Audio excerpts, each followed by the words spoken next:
every country has its own positions.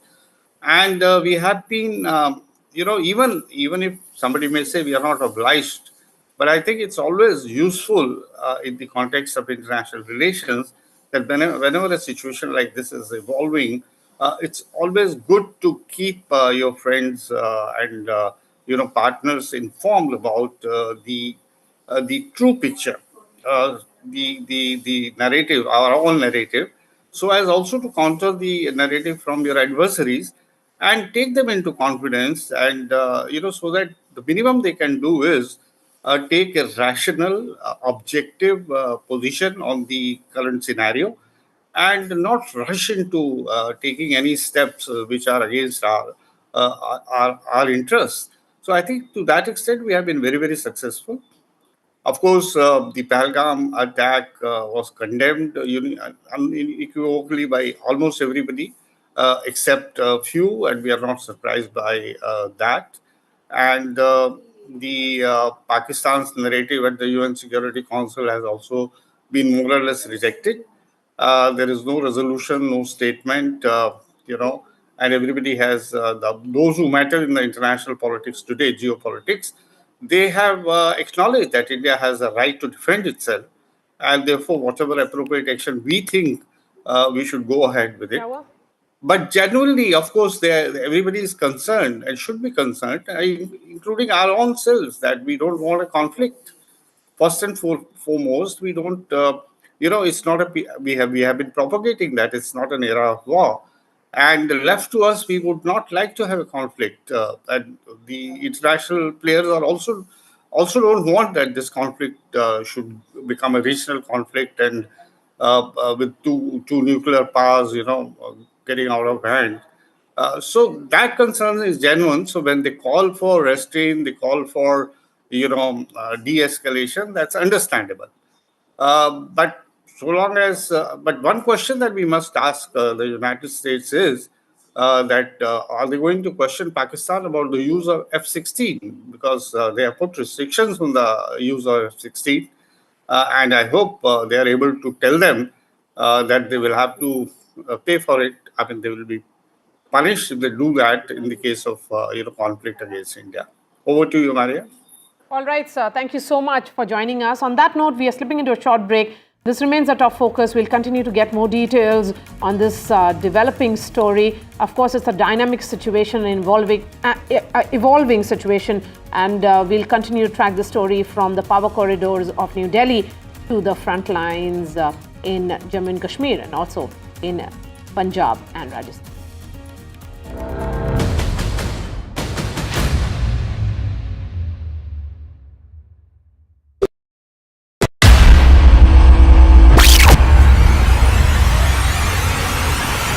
In the last 1 month, if you see, the share prices of Jaisalmer Engineering has fallen more than 58%. Why are the rating firms calling the debt payments as default? We have two credible credit rating agencies on March 4th coming and downgrading the stock to D. Statements are consistently being proven wrong, right, and transactions are being taken place which are different from what they were originally pictured to be.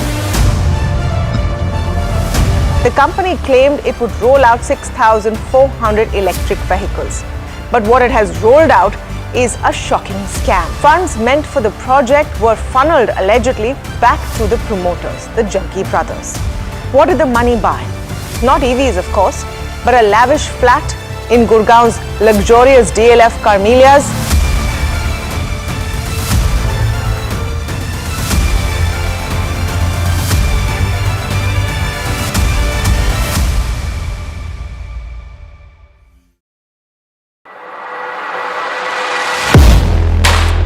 Do you really know the company you invest in? What is the real picture behind presentations and claims?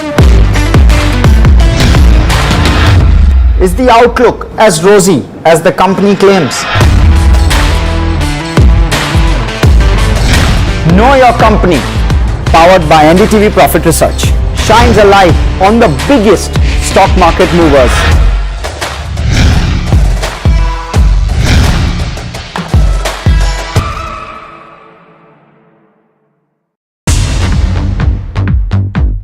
More news that matters. Big exclusive. Tulsi Gabbard gunned down by Pakistan-backed.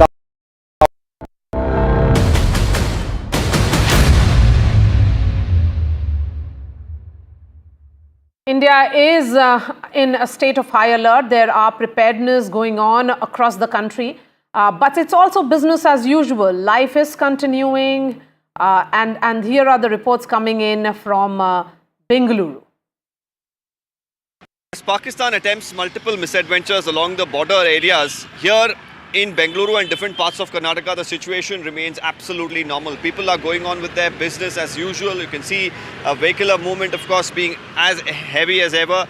Children are going to schools. Here we are at a coaching center in Bengaluru where you can see hundreds of kids have turned up, and they're all here to ensure that they can get their practice. Let me speak to a few of them who've come here. So even as the Indian Army successfully, thwarts any sort of misadventures by Pakistan, the situation remains pretty normal in Bengaluru and different parts of Karnataka, isn't it? Though it looks normal, but I don't think the situation is the same all over the country. So the army soldiers are fighting for us so hard. Yeah. So I think this is the best response India has given back. Yeah. So thanks to our forces, somewhere we get to, carry on with our routine lives.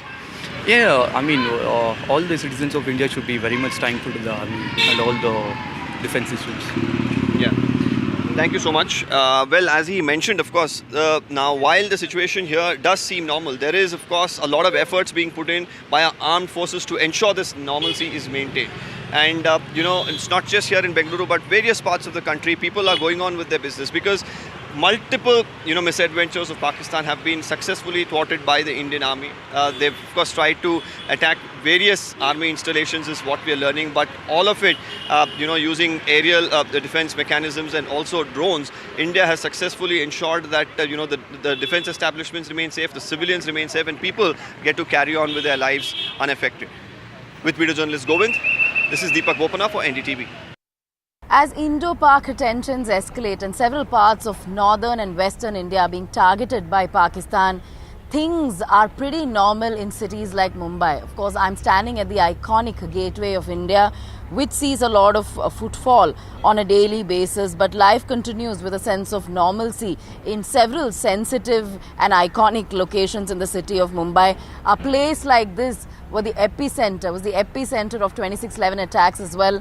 Right next to Gateway of India is the Taj Hotel, which saw attacks during 26/11. You can see visitors in large numbers, tourists, locals, vendors going about their day, which reflects city's resilience. But let me also tell you that security across Mumbai has visibly heightened, especially in many of these sensitive locations, iconic locations. Mumbai police have ramped up patrolling, especially in high footfall areas. Additional forces being deployed at several strategic locations, including markets, transportation hubs, popular shopping zones, and also across several of these locations. This is next to the coast, so coastal security has also been heightened in these areas. Let me just go across to some of the tourists here. As I was saying, you heard about Indo-Pak tensions, right? And missile attacks in north. So are you afraid? I mean, are you in Mumbai? You're in Mumbai. There's nothing happening here. Everything is normal, right? Yes. Yeah. Are you afraid at all that something could, go wrong here? No. Not afraid. No. Not afraid at all. Not afraid. No. So you've come here. You're tourists here. Yeah. Okay. How long are you in Mumbai? For 2 days. Okay. Yeah. So you're not like, there's of course high alert everywhere, but you're going about your day, right? Yeah. I'm good. So these are tourists, when we see people coming to Mumbai on a daily basis in places like Gateway, to catch a glimpse of several of these iconic locations. As you can see, it is business as usual. In Mumbai, you can see tourists thronging here. Of course, this is morning time, and the tourists have already started coming into this area. And it's business as usual across India. And PIB, which is the Press Information Bureau, is effectively and aggressively countering any kind of fake news attempt, a barrage of which is now being seen online. Remember, they put out all kinds of videos which came in from Pakistan. Now the government of India effectively countering it. Here's a special report. A barrage of fake videos and disinformation primarily originating from Pakistani social media handles and amplified by some mainstream outlets there is attempting to sow fear and confusion among Indian citizens. But you must remember, misinformation is a weapon, and during conflict, it's actually aimed at our confidence, our unity, and our sense of truth. Whether it's from the fake drone attacks in Punjab to the false claims of missile strikes and army base hits, the propaganda is being spread with chilling precision. But let's just take you through the truth. Let's break down 7 major fakes that have been busted by the Press Information Bureau just between 10 p.m. last evening, that's the 8th of May, and 6:30 a.m. this morning. Let's begin with the fake drone strike in Jalandhar. It was circulated widely to create panic, but it was a farm fire video, unrelated and mismatched in timing. In fact, even the district collector has confirmed that it was fake. This brings us to the second one, which is a fake attack on an Indian post. It claimed destruction of a post by the so-called 20 Raj Battalion, except no such unit actually exists in the Indian Army. So pure fiction, pure propaganda. The Beirut blast shared as a missile strike, well, yes, you heard that right. A 2020 Lebanon explosion video was passed off as a recent attack in India. It's been fact-checked and debunked. There's also a fake Fidai attack in Rajouri. No such suicide attack actually took place, but the fake video has spread fast, meant to actually destabilize trust and the morale. Also, there's a letter claimed to be from some General V.K. Narayan. But the problem is, there is no General V.K. Narayan as Chief of Army Staff. The letter was completely fabricated. Meanwhile, there's also a bizarre claim that the Ambala Air Base was used to attack Amritsar. The Press Information Bureau has clearly confirmed that this is baseless and malicious. And the one that everyone's talking about, whether there's an airport entry ban across India, well, that's fake. No such blanket ban was ever imposed, the government has confirmed. That claim has been flagged and busted. So viewers, go with the official version. Don't be driven by whatever is being put out online. It's only being done to create a sense of panic by Pakistanis. In more news, 24 airports across India have been shut down for commercial flights and others are on high alert. However, the New Delhi airport, which is one of the busiest airports in the country, is actually functioning and operating normally. All the daily flights are functioning, but if you are someone who's taking a flight from Delhi, do dial the airport and the airline to check if there are some delays. On that note, we are slipping into a short break. Lots more news and updates. We'll continue with Gargi on the other side.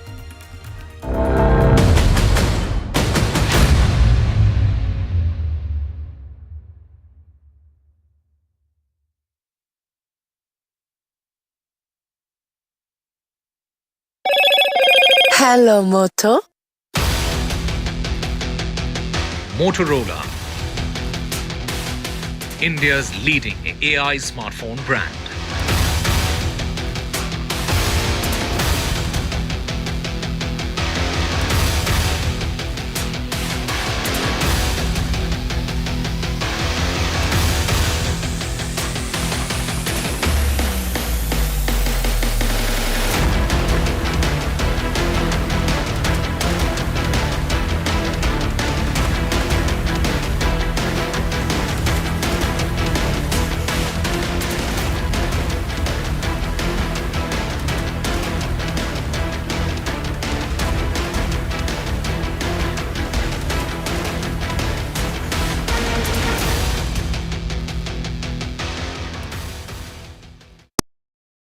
I've been reporting on all issues big and small from Andhra Pradesh, Telangana, rest of South India, bringing you all the action, all that you need to know, all that you want to know. The energy of maximum city is infectious. I'm bringing that energy in our news coverage from financial capital Mumbai. Covering from the southernmost part of India over the last 23 years, I bring in-depth and 360-degree coverage from the Dravidian heartland. The land of Mishti, also known for its bitter politics. I have seen much water flow under the Howrah Bridge, covering Bengal in all its vivid colors. India's IT capital is always bustling, a city full of startups, stories and surprises. And I keep you ahead on all the Bengaluru buzz.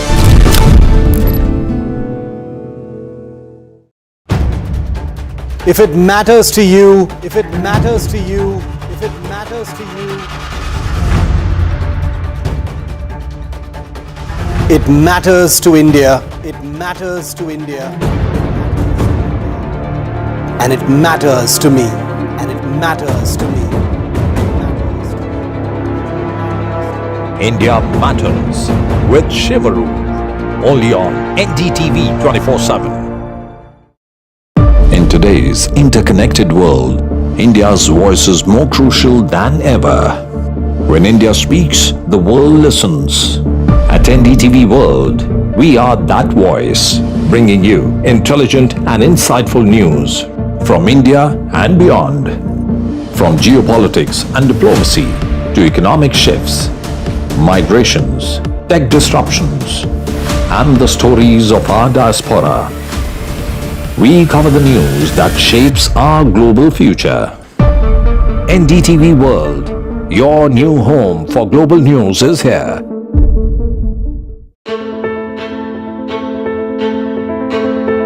News is not just headlines, it is what impacts you. And news should never be mistaken for noise. What matters is the reality. Accurate, in-depth, and with the right perspective. For over 20 years, I have been a journalist, and never has clarity mattered more than now. At Newsnight, we go beyond the surface. We dissect the details, challenge the narratives, and bring you the unparalleled clarity you deserve in a world clouded by misinformation.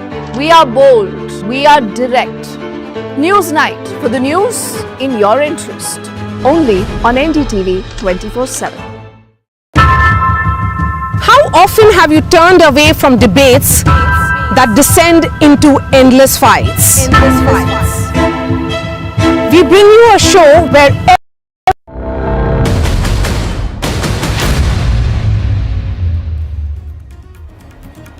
Hello and welcome. You're watching NDTV. I'm Gargi Rawat. It's the day after India foiled attempts by Pakistan along our western border. High-level meetings taking place in Delhi. More on that coming up. First, a look at the headlines we're tracking.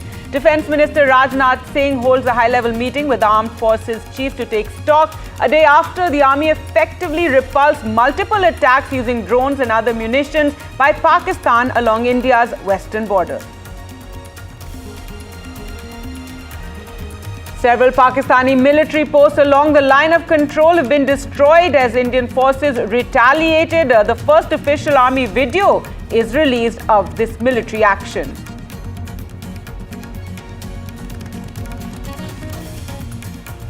There's high alert in the border areas, and 10 ministers of Punjab will be visiting the border towns to take stock of the situation. This as sirens were sounded in Chandigarh today morning, a precautionary measure. The administration says citizens are asked to remain indoors.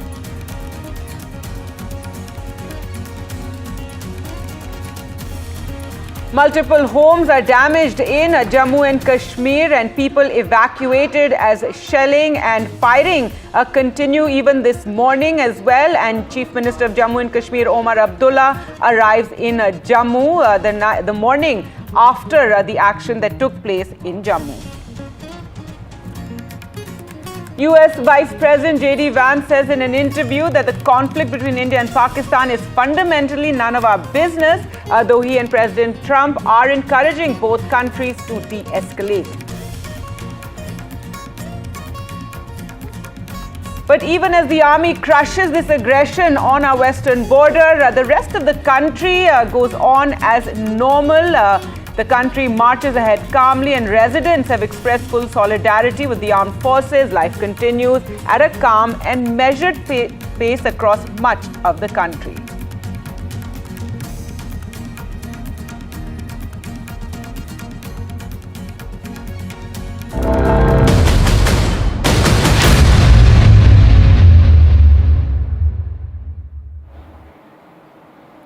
All right, so let's get you all the latest developments that have taken place till now. Currently, Defence Minister Rajnath Singh is holding a high-level meeting with the armed services chiefs in Delhi. This comes a night after the Indian Army effectively repulsed these multiple attacks that came from Pakistan along the entire western border. They used drones and other munitions, is what we're told. It was India's S-400 air defense system that shot down hostile missiles at multiple places along the border. Pakistani missiles were intercepted at Satwari, Samba, RS Pura, Arnia in the Jammu region.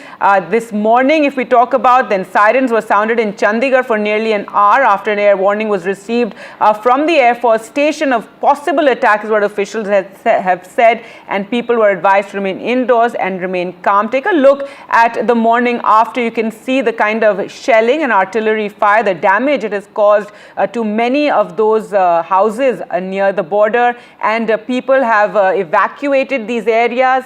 There, a look at inside houses in Rajouri that have been destroyed on Thursday as well. Remember, the Indian military said it had thwarted attempts by Pakistani forces to hit several military targets in 15 cities in the country's north and west using missiles and drones. So the army, the Indian Defence Forces, neutralizing these missile and drone attacks on military stations in Jammu, in Pathankot, in Udhampur, carried out by Pakistan. In a strongly worded statement, the army said Pakistan Armed Forces launched multiple attacks using drones and other munitions along the entire western border on the intervening night of 08 and 09 May, and Pak troops also resorted to numerous ceasefire violations along the line of control in Jammu and Kashmir. The drone attacks were effectively repulsed, and a befitting reply was given, though there were unprecedented scenes really for many of those across the country to see the kind of visuals from last night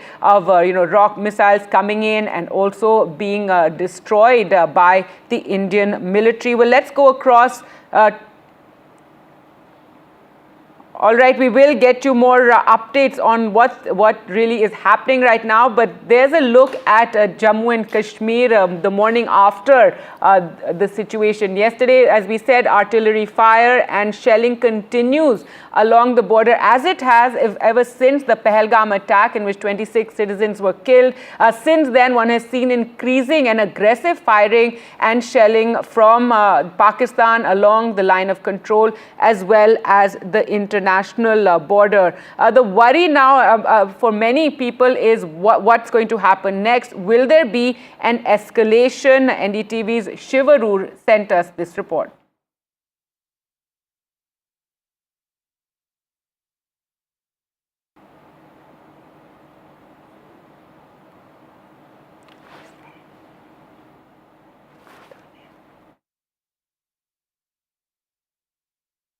Are very tense right now. Things are extremely volatile right now. Remember, Pakistan's attempts twice over 48 hours to conduct attacks directly on military establishments, here in Srinagar and in different parts of India, Jammu, Ludhiana, Pathankot, Kapurthala,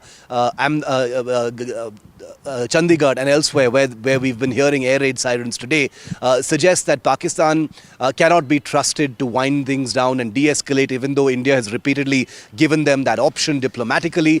This is a country that clearly needs some kind of a face saver, and therefore India is completely on high alert. There's no question of letting the guard down. A worst case scenario of another escalation is always factored into India's every move. Pakistan has already indicated that it wants to do that, because overnight as well, after a bad drubbing in the air thanks to India's air defense systems, they've been continuing to send in drones, according to the Indian Army's official statement this morning.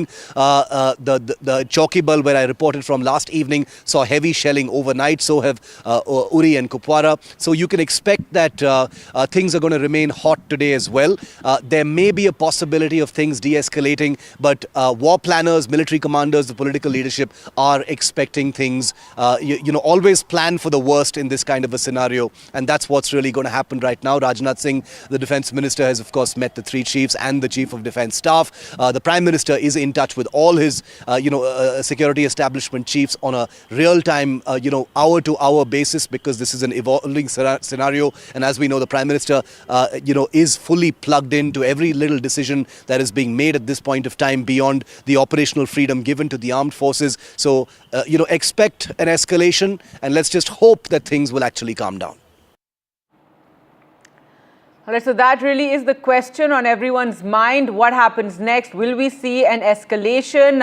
India already replying to the aggression last night that took place from Pakistan when rockets and munitions were fired, and our defense system really working effectively to counter that. There were scenes that, were unprecedented, not seen by many of those visuals that we saw last night from Jammu, from Pathankot, various parts of the country along the western border. Remember, the rest of the country remains, everybody is going about their lives normally, calmly. It's just the western border where we are seeing this situation with Pakistan sending missiles and rockets and firing taking place along the line of control and international border. Right now in Delhi, you have the Defense Minister Rajnath Singh meeting with the tri-services chiefs and really taking stock of the situation. Remember, an all-party meeting was held yesterday as well, where all parties were informed of what was going on, how Operation Sindoor remained ongoing. That Operation Sindoor was still taking place, and as we can see, India foiling that attack by Pakistan yesterday night, and it was a night of tension as many were glued to the TV screens watching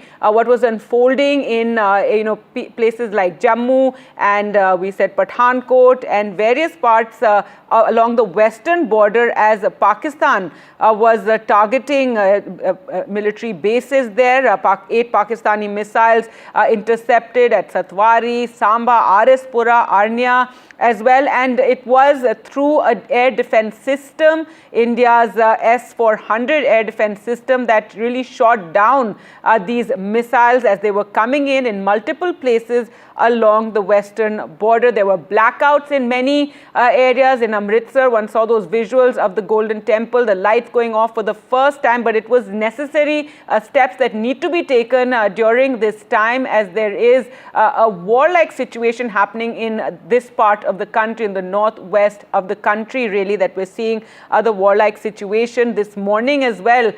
We've had sirens sounding in Chandigarh for about an hour, and there have been deaths as well. Remember, around 16 citizens have died in this firing along the border.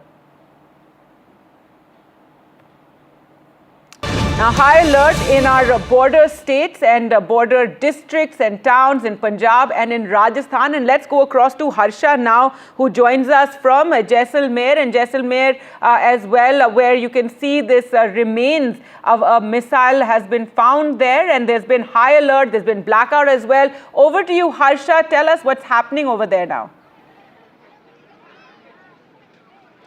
So let me just show you where exactly I am, and if the cameraman can just lift his camera and move with me. Now you can see that there is this half-constructed house here. When people from the opposite side were sitting in their homes and having dinner last night at about 9 o'clock, a drone probably came here and dropped something right here. Now, if the cameraman can just we've shown that earlier, now we're not allowed to go there. If he can just show this area that has, if you can see thorns around it, that's where it is. That's where it is buried in the ground. The police has been informed. They've, of course, now removed everybody from here. You can see that the army has cordoned off this area, and they are removing everybody from here. We've been asked to go. Bhaiya, क्या करना है हमको? क्या करना है हमको? बारे में कोई जानकारी नहीं है। नहीं, हमको यहाँ से हटना है। नहीं हटना, आप थोड़ा साइड में हो जाइए ना। ठीक है। So as you can see, he's telling us to move away because, everybody was actually, when I came here a little while back, it was actually quite alarming. People were actually, it was almost like they were almost right on the grenade. So I am very glad that they have moved people out. Now, if I just give you a sense of what's happening, let me go across and talk to people here who actually witnessed this entire thing. Now, if you see, they've stopped traffic here on this road. You can't come in. There is the army vehicle here. The bomb squad has been informed.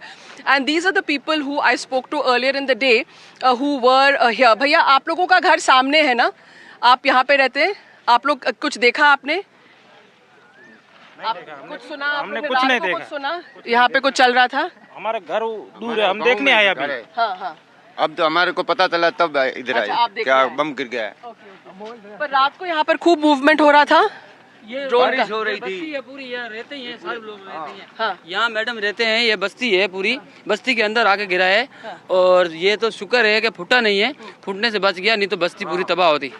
Yes, so I think that is something that one needs to be careful of. Now, I'll just walk across to the other side and talk to people who actually were right in front of this place, whose homes are there. So, if you can see this hut here, if my cameraman can just show you where the TV crews have now been moved to. So, this is the hut here, and people were sitting here and having dinner.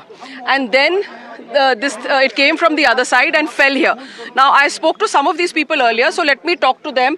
Mukesh, एक minute इधर आइए और एक minute आप भी आना, उनको भी बुला दीजिए. So Mukesh and these were the two people who were here. Mukesh और आपका नाम क्या है? चंदन. So this is Mukesh and Chandan's house. आपका घर सामने है. अब आप मेरे को सारी बात बताओ, क्या देखा, क्या हुआ? हमने देखा तो मैडम कुल रात को 9 बजे थे.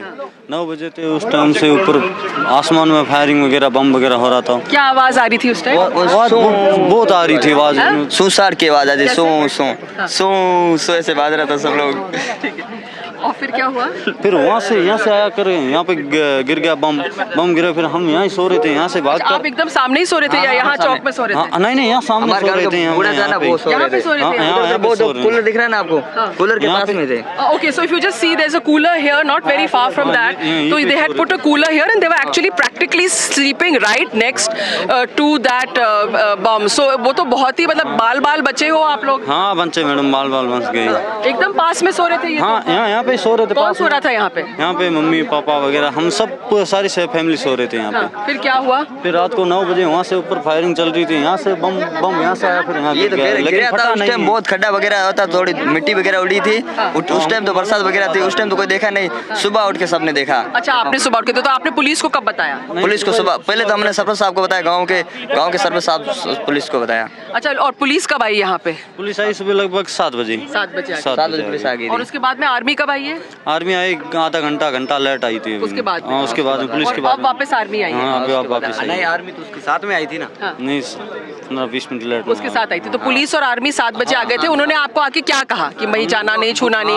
हमको बोला कि सुना नहीं, यहाँ से इससे दूर रहो, ये फटा नहीं है, कोई भी फट सकता है, कभी भी फट सकता है. हाँ कभी भी फट सकता है. इसलिए हमसे यहाँ घर हमारा ये खाली कराए, वो वाले घर खाली करा दिया. खाली करा दिया. आस पास बच्चे वगैरह था के लेके दूर हो जाओ, दूसरों के घरों में. सब बच्चे वगैरह सबको को दूर कर दो इधर से. फिर उधर कांटे वगैरह डाल दिए. ठीक है, तो कोई वहाँ पे जा नहीं सके. ठीक है, और अब जो भी प्रक्रिया है वो शुरू होने वाली है. तो this is Chandan and Mukesh. This was their house. They were sleeping in fact right here when this happened. Now you can see all the other people have been moved out, and if my cameraman can just show you, do a long pan and show you exactly what's happening. So all the women have been moved out. The children of course can't contain themselves. They're coming as close as they can to what's happening here, and they have to be chased off every now and then. But of course, they're curious. So there's the policeman chasing off all the children, as you can see. And of course, it's a serious matter. It's not something to be, sort of take lightly. So they have been asked to move out. And you can see now behind me, this is where the village is. This is where people are. And exactly there, from where I am standing, if you can see that dilapidated sort of building, and right in front, if you can see the thorns, that's where this explosive is buried, and this area has been cordoned off with these thorns because that's what people use in their fields also. And now they're waiting for the bomb disposal squad. There was a gentleman here, police person, army personnel, who took photographs. He spoke on the walkie-talkie and he sent all the information of exactly the layabout of the explosive to his bomb disposal squad or to his higher authorities, who we are now expecting to come any minute to remove this explosive from here. Yeah, back to you. Right, Harsha, listening to those young men you were just talking to, they say they were just sleeping there overnight, and they heard this coming in. They heard the thud of this, this part of this missile that was possibly intercepted. So a remainder has been found. But it's very important for citizens also to, know how to handle these situations, how not to go towards whatever it is that has fallen into the ground there. He talks about how his parents were sleeping out in the open, and this is why why, you know, you had those mock drills and a lot of information that administration is giving out, especially in these border areas where there's high alert. Yes, absolutely. People have been made aware of how they should react in case of any eventuality. If I just go a little towards these people and ask them, what they saw, what they heard, there are a lot of women here also. Let me ask them because sometimes they don't, they're not very forthcoming. But still, let me give it a try and ask them. There are a lot of old people here and see what they have to say. क्या कुछ हुआ था वो? क्या कुछ हुआ था? क्या कुछ हुआ था? बम पड़ा था, बम। साढ़े 8 बजे घर के सामने बच्चा खाना खा रहा था, उसके पास में भी बहुत डर लगा, रात पूरी नींद नहीं आई, रात पूरी। छोटे छोटे बच्चे थे, यहाँ पे आके खड़ा था रात में, रात भर घबरा के थे।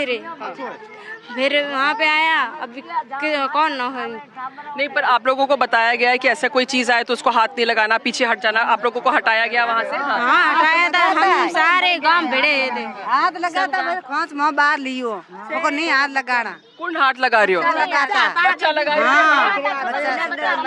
हो। वो छोटा छोटा रमता जो की जोड़ पड़ी हो के ले दो, बच्चे वहाँ खोंच बाहर लियो, मुझको नहीं हाथ नहीं लगाना है। So see, very important. They are saying that the children were playing there and they tried to take it away. थे कहीं कह रहा हो बच्चा वही रमता हा बारे। छोटा सा बच्चा था, रमता था, खींच वापस ले आया, डर गया, ब्रिज गया, बच्चा गए होए की बम लाए जो आए टकरे हुए है जो टकरे। आप लोग सबको मालूम है कि कोई चीज आसमान से गिर के आए तो उसको छूना नहीं है, आपको मालूम है? हाँ, छूना कोई और लाइट का टाइम बंद करना है, ये मालूम है आपको? कितनी बजे कटी लाइट? 8 बजे लाइट कटी। सब आपका लट्टू बंद कर लिया, आपका लट्टू बंद कर लिया, आपने अपने आप बंद कर लिया। धमाका हुई, वापिस मैं, वापिस बार। आप देख रहे थे सुबह ऊपर, रात को धमाका हो रहा था? धमाका हैंग होना, धमाका हर एक जगह धमाका हो रहा है भाई। एक ही था टिकरियो घर भाई, बीच में आए खड़ी हुई। So as you can see, even the women here, I just wanted to get a sense whether they were aware, and quite frighteningly they said, there's so many of these children. तुम लोग वहाँ गए थे क्या? उसको बम को हाथ तो नहीं लगाया? नहीं लगाया। मैंने सुना कोई खेलते खेलते बच्चे गए थे वहाँ पे। नहीं लगाया। क्या बोला है? कोई चीज ऊपर आसमान से गिरेगी तो उसको हाथ लगाना है क्या? नहीं लगाना है। हाँ, क्या करना है? हाथ नहीं लगाना है। हाँ, हाथ नहीं लगाना है। और दूर जाना है, उससे दूर रहना है। ठीक है। अभी तुम्हारा स्कूल बंद है, सबका स्कूल बंद है। क्या क्या बोला है यहाँ पे टीचर ने आके? क्या nice करना to see है? Harsha giving lessons, to those children on how to behave in this time of, high alert and tension as these border areas remain on alert, and talking of alert along our borders. Some breaking news now coming in that the BSF has foiled an infiltration attempt that was taking place. Remember, even as Pakistan's firing rockets and munitions along our border, they are trying to push in people, they're trying to push in terrorists. This is what happened in Pahalgam. Let's go across to Aishwarya. And Aishwarya, 7 infiltrators have been killed in the Samba sector. Give us the latest that you're hearing.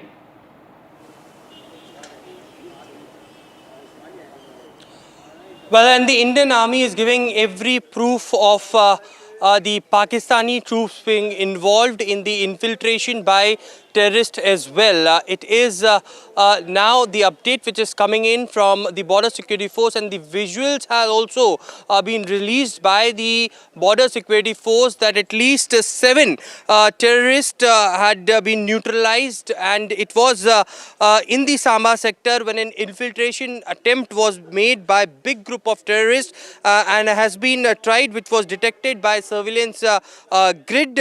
It was stated by the Border Security Force officially that the fire cover was given by the Pakistani troops at the time when these infiltrators was supposed to enter the Indian territory, and it was the surveillance grid which detected them and neutralized at least 7 terrorists and caused extreme and extensive damage to the Pak post the Dhandar.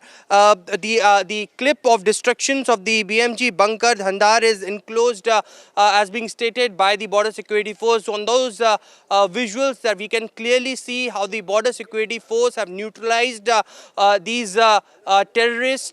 The sources in the border security force also stating that these terrorist camps that were situated in that particular region was being supported by the terrorist organization Lashkar-e-Toiba, and it is these 7 terrorists which were trying to infiltrate in the Indian territory.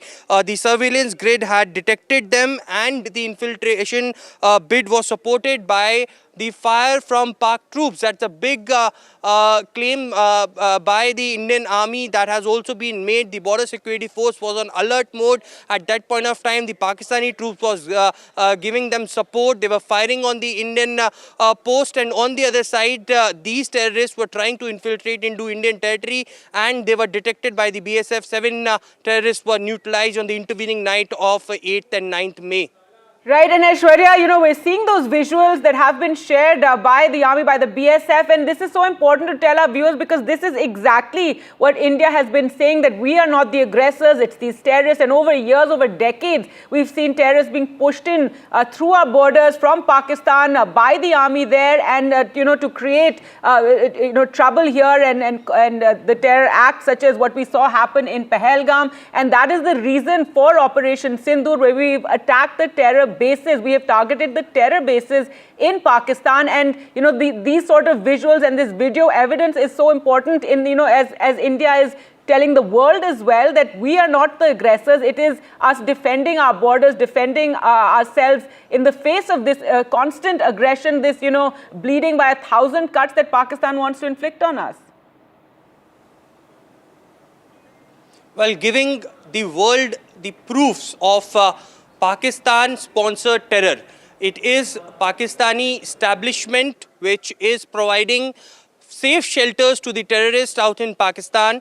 And while this video emerges, it was Pakistani troops at a very same time on the intervening night of 8th and 9th May. They were giving cover fire as far as the Indian bunkers are concerned, the Indian military posts are concerned, and at the same time it was these terrorists who were trying to infiltrate. Remember that press conference done by the Foreign Secretary of India, the first press conference in the starting. The video was shown to the world, to the Indian media, to the people out there in Pakistan as well, that it is the Pakistan-sponsored terror which had hit Indian citizens just not once, twice, but at multiple occasions, be it the Pathankot attack, be it the Mumbai terror attacks, be it the Uri attack. It is, of course, these terrorists which are hiding and have a safe haven in Pakistan. They were there, and the proofs are out in open. It was yesterday as well stated by Mr. Misri that Osama bin Laden was in Pakistan. He had been given safe shelter. Everyone knows that. And now Indian army is giving every possible proof. The Operation Sindoor that was conducted, the proofs were given that there were these terrorist infrastructures that the Indian army had destroyed. Yesterday as well, there were proofs that were given by the Indian army, and now BSF has also released the proof that how the Indian establishment, the Indian posts were attacked by the Pakistani troops. On the the Pakistani troops were trying to infiltrate. So no one can question the integrity, the attack that Indian army is doing. It is just on the terrorist infrastructures, the terrorist base camps, and now one of the base camp, the Dhandar post in Pakistan that was neutralized, and also 7 terrorists that were trying to enter into India at the same point of time when there are artillery fires that are coming, ceasefire violations being happening from the Pakistani side, and it was the BSF who detected these at that very point of time when these infiltrators wanted to enter the Indian territory. But BSF was very vigilant at that point of time, and they detected them, neutralized them. That's a big victory as far as the Indian armed forces are concerned as well. Right, and just quickly, Aishwarya, a series of meetings, high-level meetings are also taking place here in Delhi, and this is the sort of thing that currently our Defence Minister Rajnath Singh is taking stock of as he meets with the Tri-Services Chiefs and Amit Shah also to hold a meeting. Well, that's right. High-level meetings underway. Defence Minister Rajnath Singh being briefed by the three service chiefs at the Ministry of Defence. 11:30 is the time which we have been given that Rajnath Singh will be meeting the DRDO chief as well, and post that it would be the CDS that will be meeting Defence Minister Rajnath Singh. On the other side, the Home Minister would be taking high-level meetings as well. He would be meeting DGs of the paramilitary forces.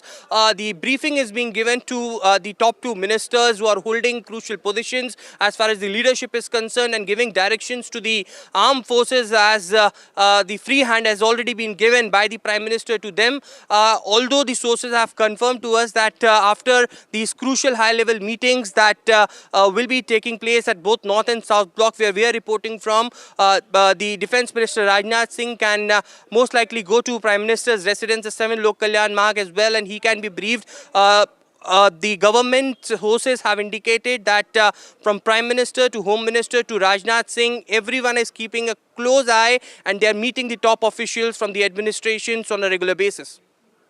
All right, thanks so much, Aishwarya, for joining us there with the very latest. And you can see those visuals of the BSF having foiled that infiltration bid. But let's take a look at this other visual that was also shared by the Indian Army, which retaliated and neutralized several Pakistani posts from where firing was being directed. And it was this first ever official visual shared by the Army that we're showing you here of a Pakistani military post being destroyed across the line of control. Sources say anti-tank guided missiles were used to strike the military post. Now, we can't tell you where exactly this is. This is some video that is shared by the Army, but it also gives an indication, it signals that the Indian Army is giving an effective reply to the continuous ceasefire violations. Last night, there were this wave of missiles and rockets that were drones that were sent from Pakistan, but all were intercepted very efficiently by India's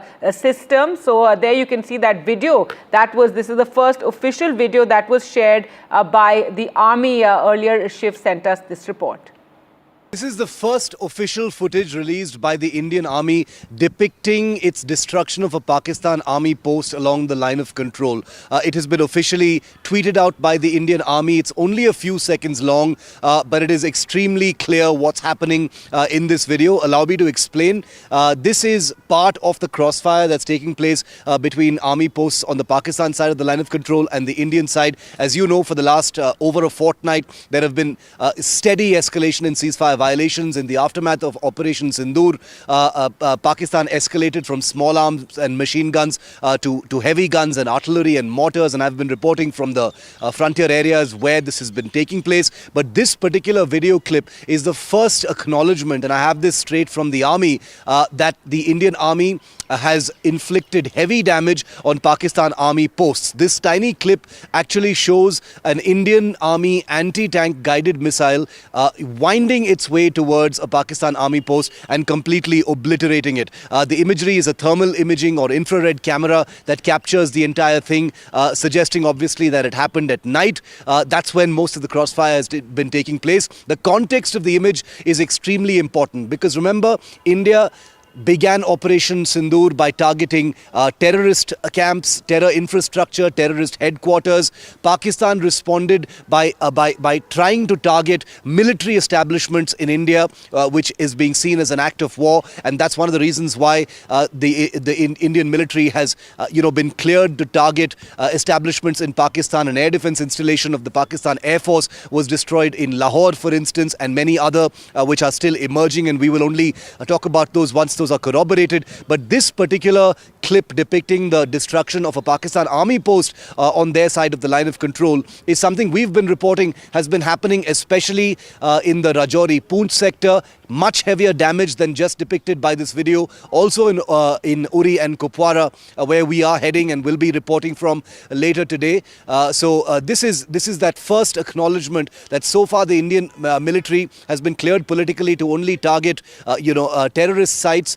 India has shown restraint. Non-escalatory actions have been taken. But given the huge provocations and escalations by Pakistan, especially yesterday and day before, trying to target military establishments across 15 cities, this is what is just a small sampling of what's happening in return. All right, so that first official video released by the Indian Army, this comes a day after that barrage of missiles and drones from Pakistan along our western border. Border areas remain on alert. In fact, this morning there was sirens sounded in Chandigarh, and the administration said that there was some sort of a warning of a possible attack and that residents were asked to stay indoors. And as citizens, in this time of this warlike situation and aggression from Pakistan, citizens are asked to remain calm and just listen to what authorities are saying. This is the reason why mock drills were also conducted. Let's just listen into this message that was sent by the police there in Chandigarh after those sirens were sounded.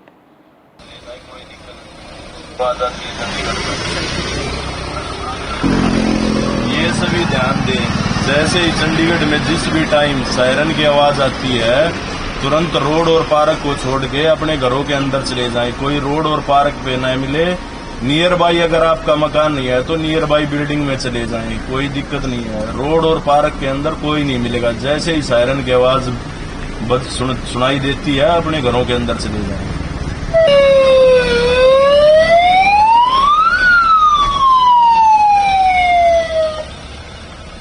Right, so that announcement by the police, sirens being sounded there in Chandigarh. Let's go across to Gurpreet, who joins us from Firozpur near the border there. And Gurpreet, even as state ministers are heading to the border areas, Punjab state ministers, to check on the situation there.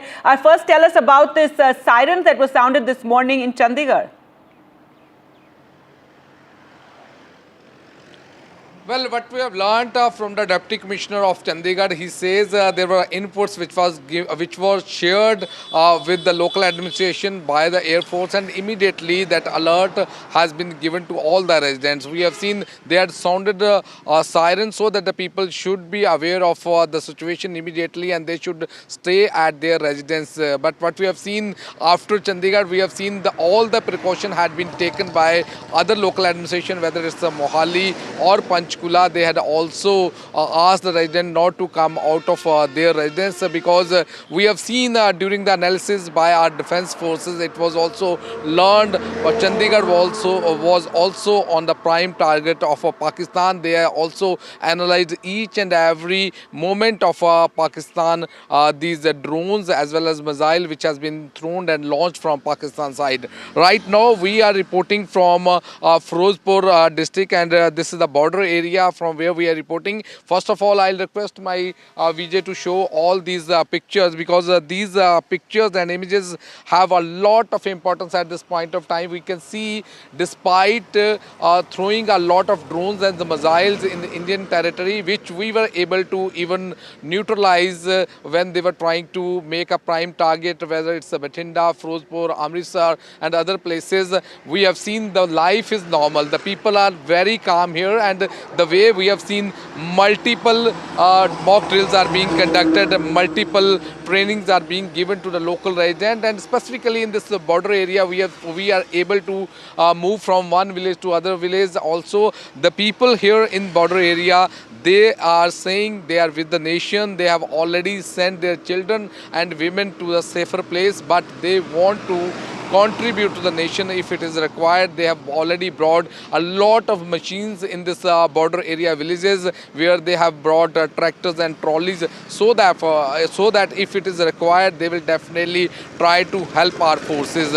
We have seen same time Punjab government has already asked all the deputy commissioner to conduct and carry out all these mock drills, so that people should be aware of the situation, and if this warlike situation is going to come up in the coming days, says they should immediately understand that siren which will be sounded by the local administration. Last night we have seen this coordination, very professional coordination between the local administration, between the Punjab government and the defence forces. The moment they have learnt that there was an attempt at the military station of Pathankot, immediately they had imposed blackout not only in Amritsar, Gurdaspur or Firozpur, but they had also imposed blackout in Chandigarh also, Panchkula or Mohali also. So these are the precautions which the local administration have already started taking, and they have already started guiding to the people. And we have seen they had also tried to give a confidence to people the moment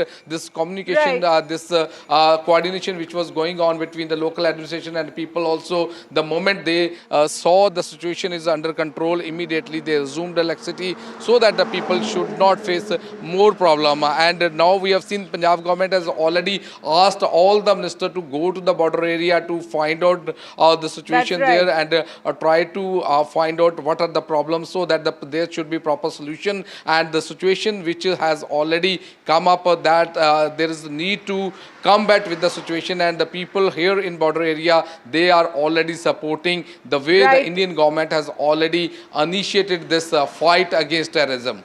Absolutely. Thanks so much, Gurpreet, for joining us. With that, important for citizens to remain alert, especially in these border areas, as we are going to see, we possibly next couple of days, and there could be more such situations arising. And in Punjab, you have the ministers going to the border areas. But in Jammu and Kashmir, the Jammu and Kashmir Chief Minister Omar Abdullah is in Jammu today to take stock of the situation a day after that night of in which there were, tense scenes as the barrage of missiles and rockets, drones from Pakistan were intercepted. There was overnight shelling from Pakistan as well. And he is visiting the hospital there to meet with those who were injured in this constant shelling and firing that is taking place from Pakistan ever since the attack in Pahalgam, in which 26 citizens were killed. Let's go across to Nazir for more on this. Nazir, Chief Minister Omar Abdullah now in Jammu meeting with those who were injured. Well, at around 5 in the morning, Chief Minister left Srinagar and has reached Jammu, and he will be meeting these injured people and also taking stock of the situation in a sense how to reach out to the affected people, provide them shelter, temporary shelter and food and some sort of relief. Because large number of people have become homeless, their homes have been targeted. Many people have lost, around 16 people have lost their lives, 13 of them in Poonch alone, and among them children and women as well. So Chief Minister trying to reach out, and what we are hearing now, J&K's Lieutenant Governor is also headed to this Uri sector also. So that's how the government is working, trying to help the victims of this shelling, because we see a massive destruction of homes and properties in Pakistani shelling over the last 3 days. And border areas, people living in border areas have borne the brunt, and they continue to bear the brunt of this shelling from Pakistan. Well, the army has effectively retaliated in equal measure, but the fact is it is going on. It doesn't seem to be ending anytime soon, as the spectrum of the conflict or the confrontation appeared to be widening and reaching to more areas even beyond Jammu and Kashmir. So Chief Minister trying to reach out to the victims, and we have to see what further measures government would take. The government policy shut all the schools and education institutions, given the circumstances when people don't know when and where the next shell will land. Here in Kupwara, where I am, there have been destruction of many houses. Administration has been trying to reach out to the victims and the families who have been affected, but it is something which is a very uncertain situation for across Jammu and Kashmir, and particularly people and other people near the line of control and the borders. All right, thanks so much, Nazir, for joining us with all those details. So India facing this aggression from Pakistan on our northwestern border. There you can see the damage caused by the shelling, by the firing. The Chief Minister there visiting those injured in the Jammu hospital. But let's also tell our viewers that the rest of the country is going on as normal. Of course, everyone is very concerned and, one can imagine even agitated over what took place last night when we saw those scenes of, rockets and drones coming in and being intercepted over Jammu, over Pathankot, over many areas that one has never imagined or seen these kind of scenes. But here's a look at citizens who gathered in Bengaluru to express solidarity with the armed forces at a time when they are fighting and protecting our borders, staving off these multiple attacks from Pakistan. And there you can see the Chief Minister and Deputy Chief Minister also led this Tiranga rally in Bengaluru, where citizens marched together holding up the national flag, showing complete support for our brave hearts who are fighting at the border. There you can see a massive Tiranga also being carried by those young people, by citizens who are marching over there. Chief Minister Siddaramaiah, Deputy Chief Minister as well in this difficult time when we're facing this aggression. Let's just listen in to what Deputy Chief Minister D.K. Shivkumar said. Invited all sections of the society, the students, the government employees, the organizations, institutions, whichever the organizations they belong. It is a national pride. We want to salute all our armed forces, and we want to be solidarity with this country. Country's integrity is very much important. So we have decided, and we are taking a very big march today. And I am very happy that within a short span of time, all sections of the people, including the retired armed forces, the students, and every section, and we have requested all political parties also, they have been participating in it. Well, let's go across to Deepak, who joins us from Bengaluru. And Deepak, at this difficult time when the country is facing this situation along our northwest border, it's nice to see people coming out to show their support for armed forces. Yes, it was a massive rally, thousands of people participating. It was not just the Congress party, but we had people from different walks of life, even former, army personnel. There were war veterans who were a part of, this Tiranga rally, NCC cadets, students, working professionals, all of them marching together, holding the tricolour, chanting slogans in favour of the Indian Army and, the country overall. Now, this was, of course, a yatra that was planned today in the heart of the city.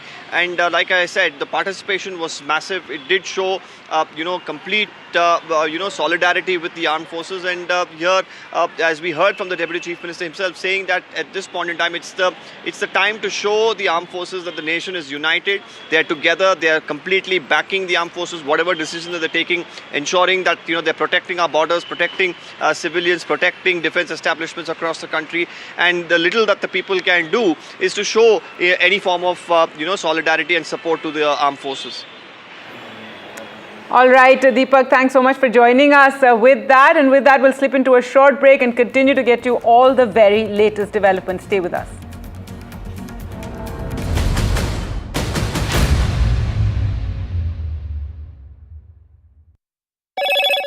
Hello, Moto. Motorola, India's leading AI smartphone brand.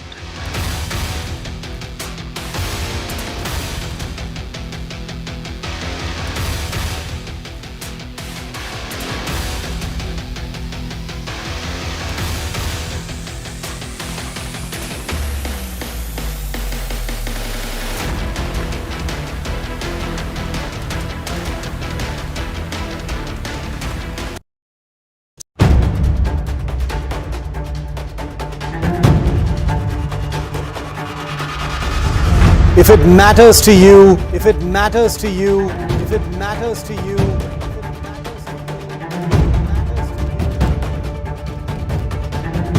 it matters to India, it matters to India, it matters to India, and it matters to me, and it matters to me.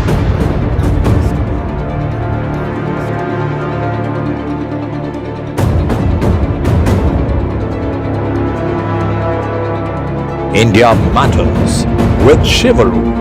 Only on NDTV 24/7.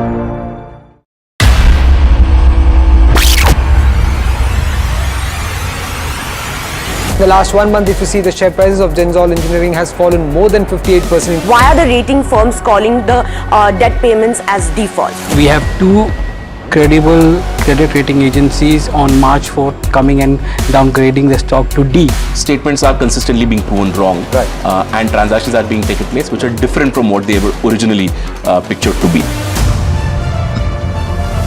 The company claimed it would roll out 6,400 electric vehicles. But what it has rolled out is a shocking scam. Funds meant for the project were funneled allegedly back to the promoters, the Junkie brothers. What did the money buy? Not EVs, of course, but a lavish flat in Gurgaon's luxurious DLF Carmelias.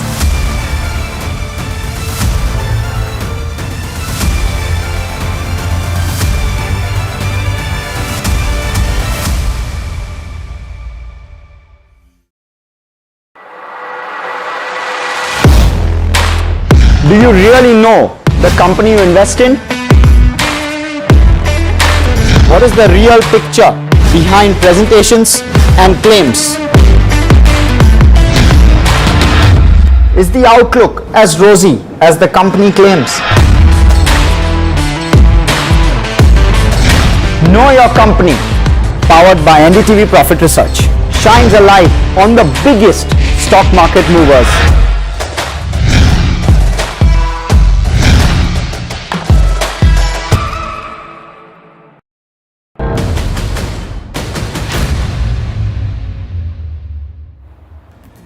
Welcome back.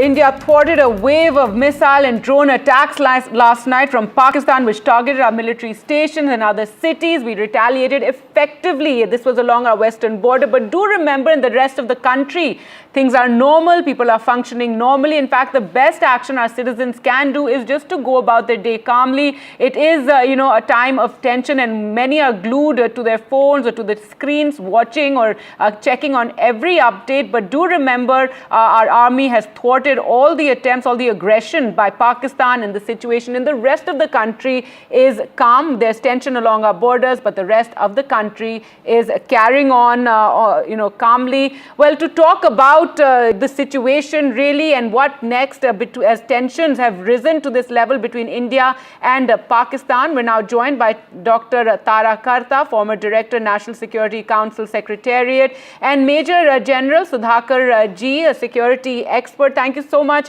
for joining us. And Major General, first to you, the kind of scenes that took place yesterday when India really, countered this barrage of missiles and drones that came in from Pakistan. It was, what is your view of this? Because the question everyone is wondering whether we're going to see it, going on for several days. Are we going to see some sort of escalation, or will at some point there be a dialing down when, the Pakistan government feels they have demonstrated to their public adequately?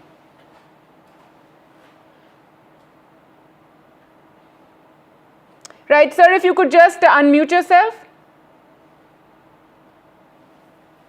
Good morning, Gargi. Thank you so much for inviting me for your show, and I thank NDTV. I am far away from our country, presently in Greece and Santorini Island, and connectivity is slightly unstable, so kindly bear with me. As regards to the question which you are asking as a student of geopolitics strategy, my take on the whole issue is that the current conflict scenario is likely to escalate further because of intransigence in some aspect by Pakistan. Because Pakistan is an incorrigible country. In my opinion, it doesn't deserve to be given a status of a country in this civilized 21st century rules-based international order. Having said that, kudos to our armed forces, our countrymen. They're doing a fantastic job. Here in Europe, gradually the opinion is building in favor of India. And Pakistan not only seems, it is totally got isolated. India would do good if we can actually focus on the multi-pronged approach, but especially prevailing upon USA on the following issues, that IMF must withhold $7 billion of bailout, 25th bailout package, which was sanctioned sometime back, if I recall correctly, respect my memory, sometime in September 2024, and also must hold back 430 or 470 million odd dollars, which had been sanctioned by the Congress of US for upkeep and maintenance of F-16, primarily because they have violated the basic agreement of F-16. Those 75 or 80 odd F-16s which USA had given them was exclusively meant to be used and applied against terrorist operations. And now we have more than enough evidence to prove that the F-16, instead of being used against terrorism, is being used against India. So that should be, although I know the end user clause is not catered for in the agreement, but still I'm sure USA should be able to put pressure on Pakistan. Besides that, there are many countries, having been in touch with my friends in UK, France, Germany, and other countries, there are invisible funds which have been sanctioned and approved by different governments in Europe to Pakistan. Those I'd also like to must just be get in Dr. Tara Karta also here. And, you know, ma'am, J.D. Vance's statement saying this is none of our business, we can't tell Pakistan, we can't tell India. Firstly, how do you equate India and Pakistan in this situation? And also what the general was saying there, for years, you know, the US has armed Pakistan, provided them with, you know, millions and billions, which they have used, you know, against India. Hillary Clinton said, like, you know, over a decade ago, you're keeping snakes in your backyard. And now, you know, your comments on how the world is, you know, watching the situation. We do know, though, whatever Vance has said, that the US has, you know, reached out to both sides and asked for calm. Gadgi, you put your finger on the one issue which is different from Balakot. During Balakot, almost the entire world sat on your head and made sure that things sat on Pakistan's head particularly and said this much and no more. This time, nobody is interested. To be honest, this is of course a symptom of US withdrawal from the global stage. I mean, they're fighting with everybody, right? Not though they have their own agenda in this part of the world, which we won't go into. But it is very sad if this is what a vice president of US has to say, that, you know, and the President Trump says both are our friends. I mean, what is wrong with you? Where is your whole position on terrorism when we have hit sites which are designated by the UN Security Council, by the UN reports? The addresses are there. Bahawalpur, Muridke, and these are the sites which we've hit. And these people are essentially defying the United Nations resolutions. So what price the global so-called great community? But, you know, apart from this, if you permit, I'd like to bring in one more urgent thing we need to watch out for. Right, ma'am. There is a great deal of activity going on to divide us internally. You know, it's against Kashmiris, it's against Sikhs. Okay, one of our proudest part of our country, the Sikh community, there are attempts to divide them. There are messages going out on WhatsApp. There is a great deal of activity to put Indians against Kashmiris.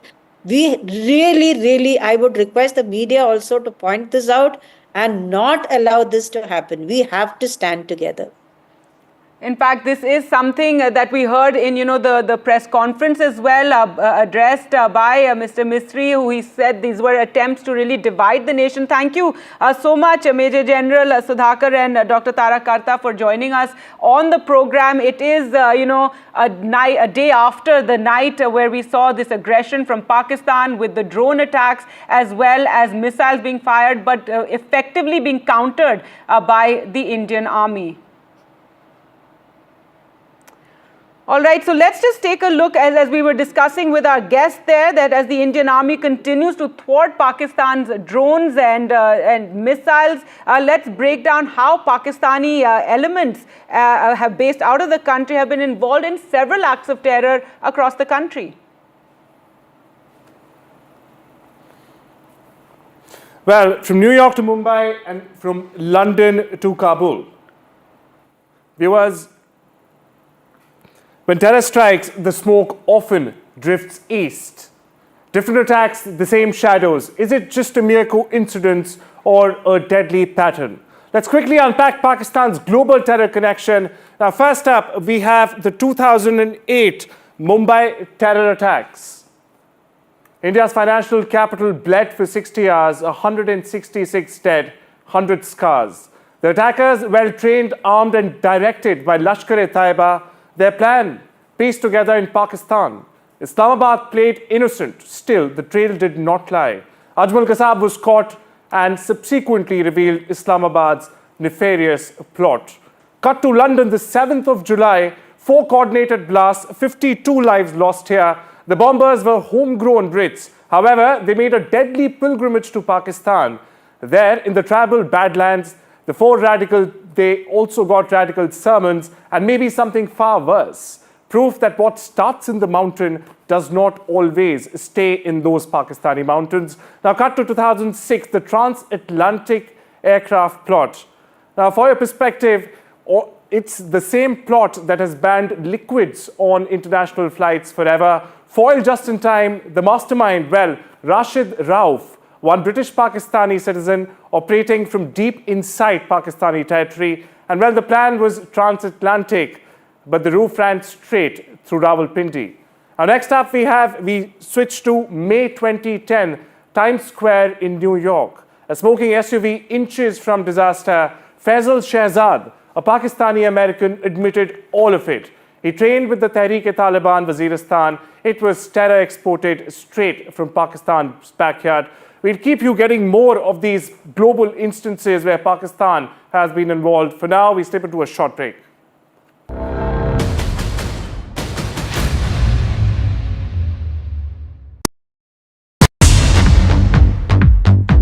More news that matters. Big exclusive. Tulsi Gabbard gunned down by Pakistan-backed cowards. When you interact with people on ground, you're able to reflect their sentiments much better. More debates that shake the system. More exclusives you won't find anywhere else. Not just another prime time. It's a prime time that's unmissable. I've been reporting on all issues big and small from Andhra Pradesh, Telangana, rest of South India, bringing you all the action, all that you need to know, all that you want to know. The energy of maximum city is infectious. I'm bringing that energy in our news coverage from financial capital Mumbai. Covering from the southernmost part of India over the last 23 years, I bring in-depth and 360-degree coverage from the Dravidian heartland. The land of Mishti, also known for its bitter politics. I have seen much water flow under the Howrah Bridge, covering Bengal in all its vivid colors. India's IT capital is always bustling, a city full of startups, stories and surprises. And I keep you ahead on all the Bengaluru buzz.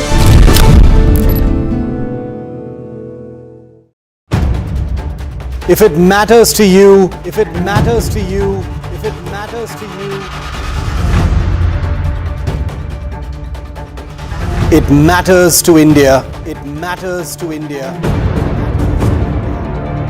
And it matters to me. And it matters to me. India Matters with Shivaru. Only on NDTV 24/7. In today's interconnected world, India's voice is more crucial than ever. When India speaks, the world listens.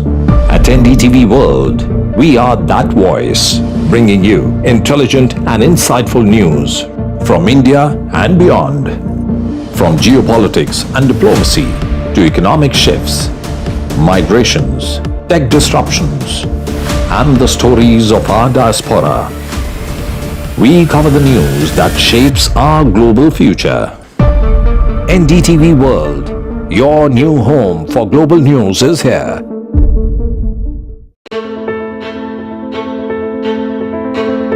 News is not just headlines, it is what impacts you. And news should never be mistaken for noise. What matters is the reality.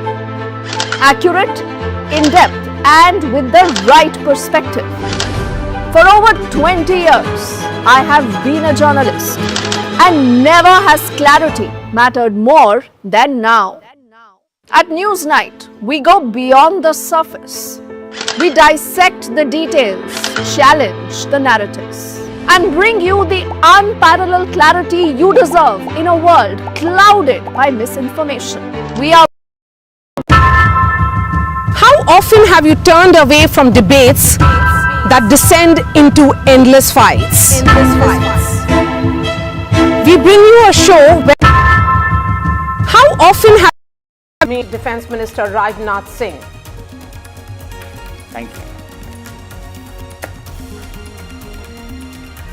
Pakistan-backed infiltrators shot dead by border security force. BSF says 7 terrorists shot dead in Jammu's Samba sector. Several Pakistani military posts along the line of control have been destroyed as Indian forces retaliated to cross-border firing. First official army video is released of the military action.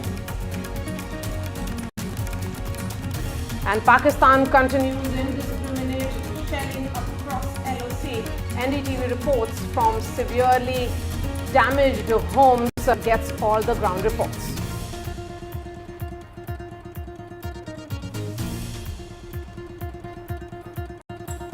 And US now adopts a hands-off approach to Pakistan. Vice President J.D. Vance says that the conflict between India and Pakistan is fundamentally none of our business.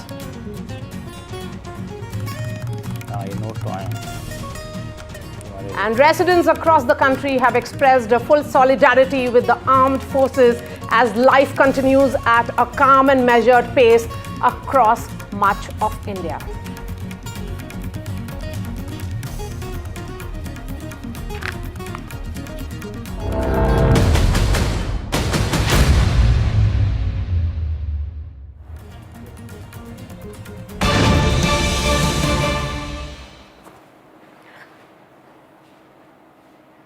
And news just coming in from the South Block here. In the national capital, there is a high-level meeting which is happening, which is being chaired by Home Minister Amit Shah. This is a meeting which is happening between Home Secretary and high-level government officials. Paramilitary forces have reached the Home Ministry. Aishwarya Jain is joining us live. Aishwarya, give us the details.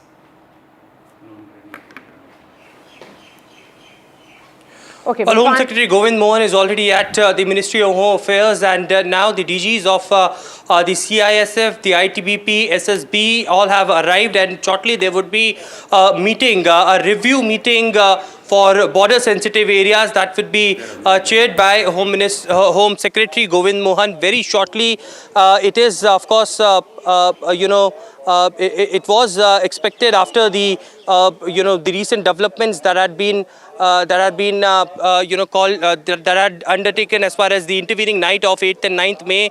We have seen those visuals that are now being released by the Border Security Force as well, and also the infiltration bid that was foiled by the Indian Armed Forces. It is the DGs which have been called by Home Secretary. Shortly there would be a meeting that will be underway at the Ministry of Home Affairs in North Block. Aishwarya, the difference is that while all others from the Border Security Force to the Sashastra Seema Bal to the Indo-Tibetan Border Police Force are all border guarding forces, and border guarding forces are supposed to be on alert. The Central Industrial Security Force, whose Director General is also present in the meeting according to your report, is the force that guards the critical infrastructure of the country. It is the critical infrastructure vanguard of the country. So, on the one side, the border guarding forces chiefs would obviously be there because their forces need to be on alert. The Central Industrial Security Force will have to safeguard all the airports, all the metros, and all the critical infrastructure like dams, like industrial setups, like industrial townships, and gas and oil pipelines across the country which are guarded by the Central Industrial Security Force. Aishwarya. Well, that's right. A joint action plan is something that will come out from this important meeting at the North Block. Home Secretary would be giving directions to the DGs of the CISF and the CRPF as well, who has now come over here at the North Block. Apart from it, earlier it was the ITBP, SSB and the DG of CISF who also arrived. The BSF DG also arrived a short while back. Of course, a coordinated plan of action is something that the Home Ministry is looking forward to. Apart from making sure that our borders are safe and secure, it is the internal security which is must at this point of time as well. And provided that, of course, there could be a possibility that certain guidelines can come out as far as the security of airports, the ports in the countries are concerned, the dams are concerned. All of those would be something that the Home Ministry is looking very, very closely. Aishwarya, on our television screens is that meeting which was chaired by Raksha Mantri Rajnath Singh, in which we can see the CDS and 3 service chiefs in attendance. Is that meeting over? Because soon after there will be another meeting which will be chaired by the Home Secretary, which will have ITBP, CISF and all those officials in attendance. Well, that's at South Block. Defence Minister Rajnath Singh is chairing that important meeting, a crucial meeting as far as the 3 service chiefs are concerned. The CDS is also present and they are briefing Defence Minister Rajnath Singh. Soon after this meeting will end, the schedule that we have got from Defence Minister Rajnath Singh is that he will be meeting DRDO Chief next, and soon after that there would be a separate meeting with the Chief of Defence Staff, Mr. Anil Chauhan, as well with Rajnath Singh at the South Block. And post that, the sources have told us that Rajnath Singh can be headed to 7 Lok Kalyan Marg, which is Prime Minister's residence, and Prime Minister will be briefed about all the recent developments that had taken as far as the line of control and the international border is concerned. Of course, the Indian Armed Forces have issued a statement this morning. Later, it is the Border Security Force who had also come out with a video proof of Indian Armed Forces destroying the Pakistani bunker and neutralizing 7 terrorists in the Samba district on the intervening night of 8th and 9th May. The proofs had been given that Pakistani armed forces were giving cover fire, and that time it was the 7 terrorists who wanted to infiltrate towards the Indian territory. The Border Security Force was on alert. They had detected them and neutralized them at that point of time. So that's one of the achievements that had been lauded by many as far as the Border Security Force vigilance is concerned. But that separate meeting is underway. Soon after that, as I said, Rajnath Singh will be meeting CDS, and the DRDO chief meeting is also coming up next. All right, Aishwarya, thank you for all the updates that you're getting us from the power corridors in the national capital. Remember, the BSF did put out a detailed information about what really played out in the Samba sector of Jammu frontier. In fact, it said that in the intervening night of 8th and 9th of May 2025, an infiltration attempt by a big group of terrorists has been tried, which was detected by the surveillance grid. The infiltration bid was supported by fire from Pakistan Rangers post Dandar.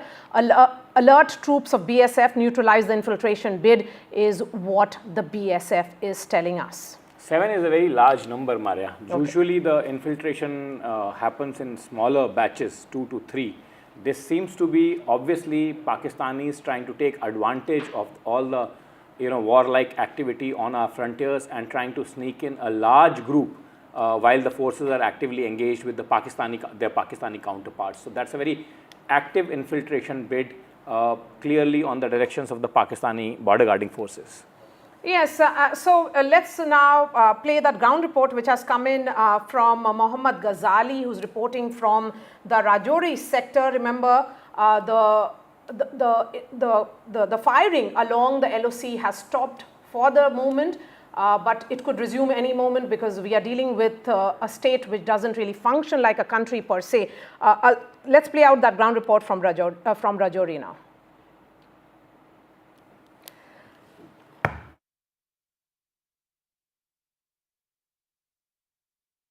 The situation is calm and yet tense in Jammu region, and particularly in Rajouri, from where we are reporting. Right now we'll try to show you that what has happened in the last 24 hours. We saw the aerial attempts by Pakistan sending drones, projectiles, missiles, which thankfully didn't hit any of the targets because our own aerial defense system managed to neutralize all of them while they being in air. But the main concern remains the shelling, the cross-border shelling, and this particular region here in Rajouri district, which is just a few kilometers from the firing range, from the line of control. And yesterday evening we are being told that a heavy shelling was happening here at a time when the Indian aerial defense system was trying to neutralize all the drones. People here are very concerned because they are also blaming that perhaps continuous coverage and all. They're saying that perhaps all this is happening because Pakistan is expanding its operations, aerial shelling, it's shelling in all the civilian areas. And we'll just try to show you. This is the impact. People is staying over here. People is staying over here are saying that it was overnight when the shelling started here, and this is the kind of impact they have. You see the impact here. Direct hits from across the border. These are the houses which are facing the international border or the LOC in Rajouri district, and that is how they are living under fear all the time, because this was the first attack in this particular area which has happened, and residents were inside the house when the shelling suddenly started happening. They were perhaps thinking that it was aerial attack, but when they realized the damage had been done, and we have seen the defense forces also around here, and this is just a few kilometers away from international border. Pakistan continues with its nefarious designs, with its ill attempts to target the civilian homes, and these people, though they had been suggested to leave their houses, they never felt that their houses will come in the firing range of the Pakistani Rangers from other side. And the Indian Army, it's continuously monitoring the area, it's continuously patrolling this area. But the larger concern remains the aerial strikes, the cross-border shelling. Because when it comes to aerial strikes, we saw that how our own aerial defense system, not just in the Jammu region, but in Punjab, in Gujarat, in Rajasthan, it managed to neutralize most of the threats there. And a counter operation was also launched by the Indian Army and the defense forces. But this becomes very tough, this becomes very challenging, not just for the residents, but also for the defense forces when your enemy starts targeting the civilian installations. These are areas close to the border, and not just here, but we have 1,000 kilometers of land border with Pakistan, be it in Rajasthan, be it in Punjab, be it in Jammu, be it in Kashmir, and other districts, other states as well. The Home Minister of India had already conducted meetings with the DGPs of such states which are falling on the Indo-Pak border. But this is a very sensitive location from where we are reporting, and the residents here claim that despite repeated countermeasures from Indian Armed Forces, Pakistan continues to target the civilian installations, and the terrain over here is such that it is very tough to escape when the shelling is on. There have been regular monitoring, there have been regular suggestions. You can see this is the direct impact. And joining us now from Jaisalmer is Harsha Kumari. We also have two guests joining us on this broadcast. Ambassador Dilip Sinha is joining us. We also have Lieutenant General Dr. Subrata Saha, member of NSAB, which stands for National Security Advisory Board. Before we bring in the guests, let's go to Harsha, who has some visuals coming in from... You are exactly in the outskirts of Jaisalmer, Harsha, and what can you tell our viewers? Well, yes, I am in fact at a place called Kishangarh, which is just outside Jaisalmer. And last evening, when the drone movement and attacks were happening, a bomb-like explosive has fallen right here behind us, where you can now see that the bomb disposal squad is at work. So I'm at that spot, and if you can see, if my cameraman will just move in, you can see there's an army vehicle there, which is sort of cordoned off the area. We've all been asked to move out from there because we are told that it's possibly a live explosive. Behind that slightly dilapidated building is where people say they were having dinner at 9 o'clock at night, and this thing flew in from the sky and sort of went into the earth there. And then a lot of mud was flung up, but it went and lodged itself in the sand there. They've cordoned that area off. The bomb disposal squad from the army has come in, and in fact now a JCB is coming in, is moving in, as you can see, to move that object away. So obviously, they're taking all precautions. My hunch feeling is, we were thinking earlier it could probably just be a shell, but with the impact that it went into the ground, it's probably a live unit. The fact that they're calling in a JCB, they've moved all of us out from there. We're not allowed to be there. So there is a potential that it could it could explode. So that's what's going on here in Jaisalmer. Luckily, there was no other harm that has been caused. This is the only sort of explosive that has been reported. And as you can see behind me, quite clearly is a live munition. At work. That quite clearly is a piece of a live munition, as I see it on the screen. It has penetrated deep, a live munition. But very tough night for you, Harsha, and very steadfastly you have been reporting all night and now this morning.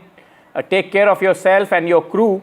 And tell me something that, other than that one live munition that has landed where you are, other than that, what is the general topography looking like to you? There were the maximum amount of misinformation in terms of movement of ground forces, etc., were coming from that side. You are physically there. What would you want to tell our viewers? Yes. What would you like to inform them? What is the situation like? Are people going about their daily lives? Is it business as usual, or there is some small amount of disarray, or there is a large amount of panic? Please describe the situation as vividly as possible for you under these circumstances. Yeah. So yesterday I went to the border areas where there was a sense of tension, but there was also a sense of calm. We were about 17 kilometers from the border. There, the shepherds, because they very often take their sheep, as you know, in the pastoral desert economy, it's sheep and goats which are the mainstay of the people. And very often they take their sheep and goats and they actually go towards the fencing, the border fencing. They've been told strictly not to go there. The BSF has come there and told them, please don't go there, move inwards. They've not been asked to evacuate as of now, but they've also been asked to report any suspicious movement, any suspicious person loitering around in those areas. In fact, the movement in the border areas is very restricted. Beyond 30 to 40 kilometers away from the border, no one is allowed to go there. I also met the IG of Jodhpur range, who's done an entire recce of the villages. He's spoken to village people. So apart from the main disruption, which is that the lights got switched off, and it's not from midnight to 4. In fact, yesterday, there was no light from the time the drone attack started over Jaisalmer town. So from about 8, 9 in the evening, and we're anticipating today from about 7 in the evening, there will be no electricity all night. People have shut shops and gone home, so they're all winding up early. But of course, there is a sense of tension because remember, Rajasthan has the longest border with Pakistan. It's over 1,000 kilometers long, but of course, most of it is, all of it is fenced. Thank you very much, Harsha. Tough job by you and your crew. Take care of yourself. Let's move on now to the guests who are joining us at this hour, Ambassador Dilip Sinha and Lieutenant General Subrata Saha. Gentlemen, first, I'm sorry, my apologies for keeping you waiting, but some ground reports from the reporters on the fence right on the international boundary was probably slightly more important. General, let me ask you this question, which is probably the topmost question in everyone's mind. Have the Pakistanis now, to their own population, given the message that they want to give? And will they now, from here, look for an escape route out, or will they continue to escalate? I think on the contrary, the population of Pakistan must understand that their forces have been most ineffective. So therefore, they are looking for more alternatives now. If you see the drone and missile attacks that they have tried to carry out over the night of 8th and 9th, and the previous night, they have all failed. Not a single impact has happened. And just now your reporter from Jaisalmer has shown one UXO, landing unexploded object she has shown from there. So now clearly they are changing tack, and we have seen this large infiltration bid getting foiled near Samba. In your assessment, you have said that they are trying to take advantage of the forces being busy elsewhere. My sense is it is more than taking advantage of the forces being busy elsewhere. It is a desperate bid now to do something else. Infiltrating terrorists is something they think they are very, they excel at. So therefore, this is a desperate bid of trying to infiltrate terrorists. The reporter who was reporting from the area of Rajouri has reported a sudden, break in the shelling from across the line of control. I think we need, and I'm sure our forces on the ground, they know it very well, that they ought to exercise utmost care, because this is not at all uncommon along the line of control, that whenever there is a pause in firing, it is an attempt to push in as many terrorists as they can from across the line of control. So they are just changing tack one way or the other to see how they can, do something. They are desperate now to be able to show something, because whatever they have tried, they have failed. I mean, what a miserable state of affairs that on the one side, they are carrying out they carried out that horrific attack in Pahalgam. On the other side, with that intensified firing from across the line of control, all that they are doing is killing innocent civilians on the Indian side across the line of control. And on the other side, what are we seeing? They are giving state funeral, most regrettably, to terrorists who have been killed, and by sending those drones and missiles all through the night, what did they achieve? Zilch. So what have they achieved? What is it that they are showing Ambassador Sinha, their own people? Ambassador Sinha, General says they have achieved nothing, and consequently they will continue to try and escalate.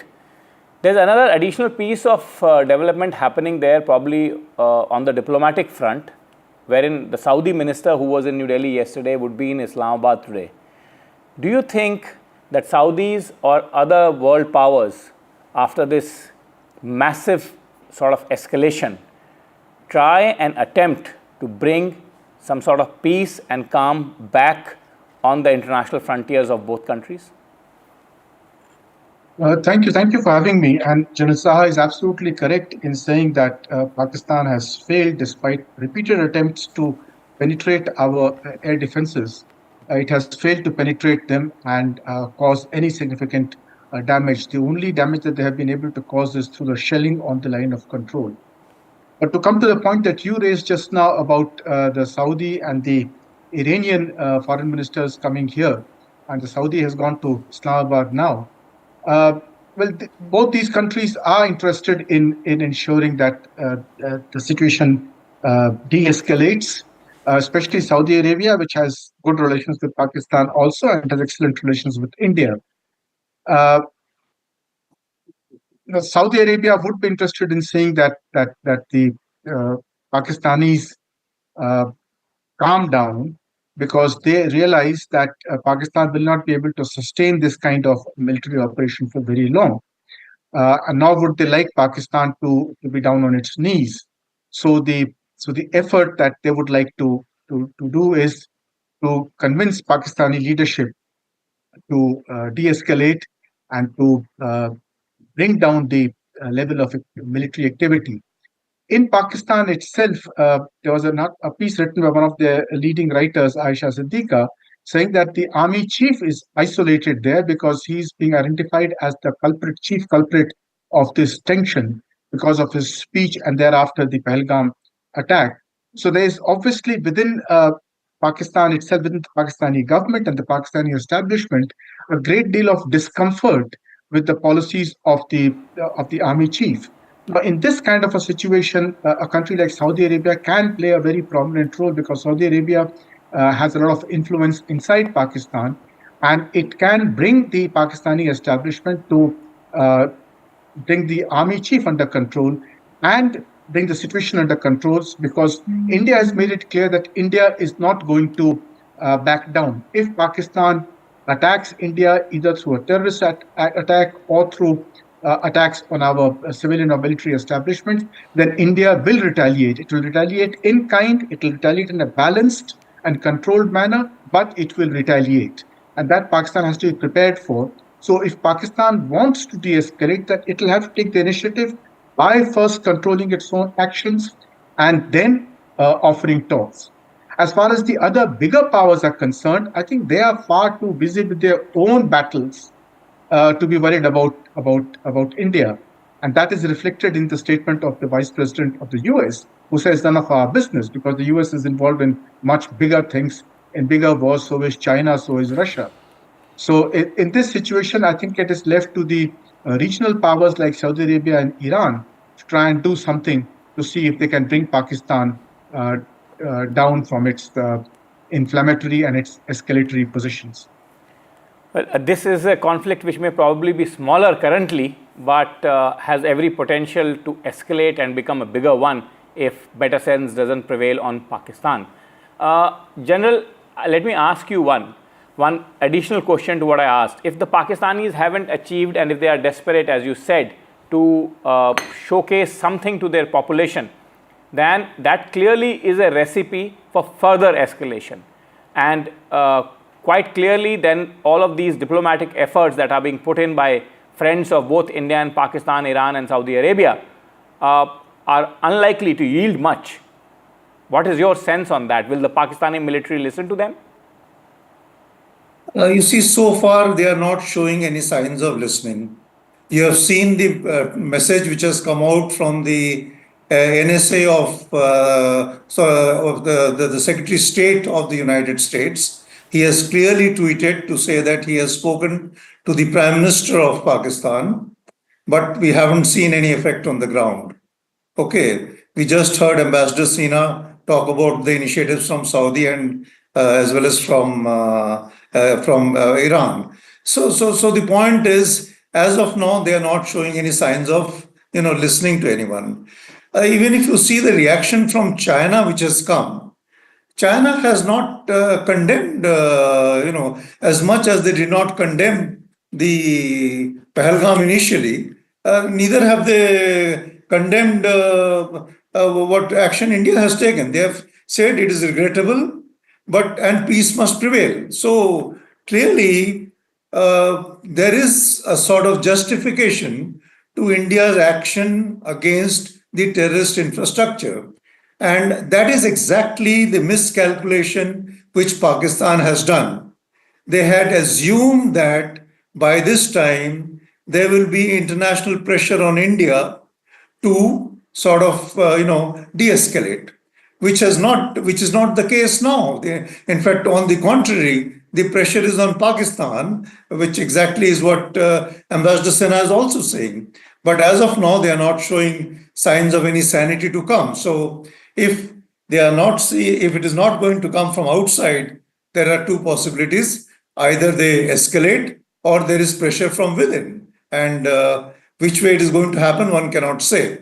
But if they don't listen, and if they choose to escalate, if they choose to insist on going beyond drones and missiles to engage further military targets, let's make no mistakes that India has the right to respond. And the fact of the matter is, if you see, last night, the IDS clearly made a statement that our headquarters at Udhampur, Pathankot, and Jammu have come under attack. It's an official confirmation.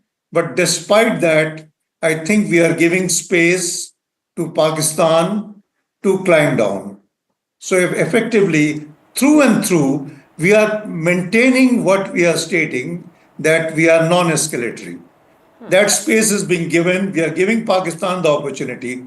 But should Pakistan continue to escalate, I think the response from India is going to be much, much more, because we have given the space. So therefore, in terms of proportion, which has been repeated by the Foreign Secretary, by the Foreign Minister in his statement to the visiting Foreign Minister yesterday, I think the game is very, very clear. So I think we need to be clear that we need to be very sure that we are prepared very well for the long game, so as we speak.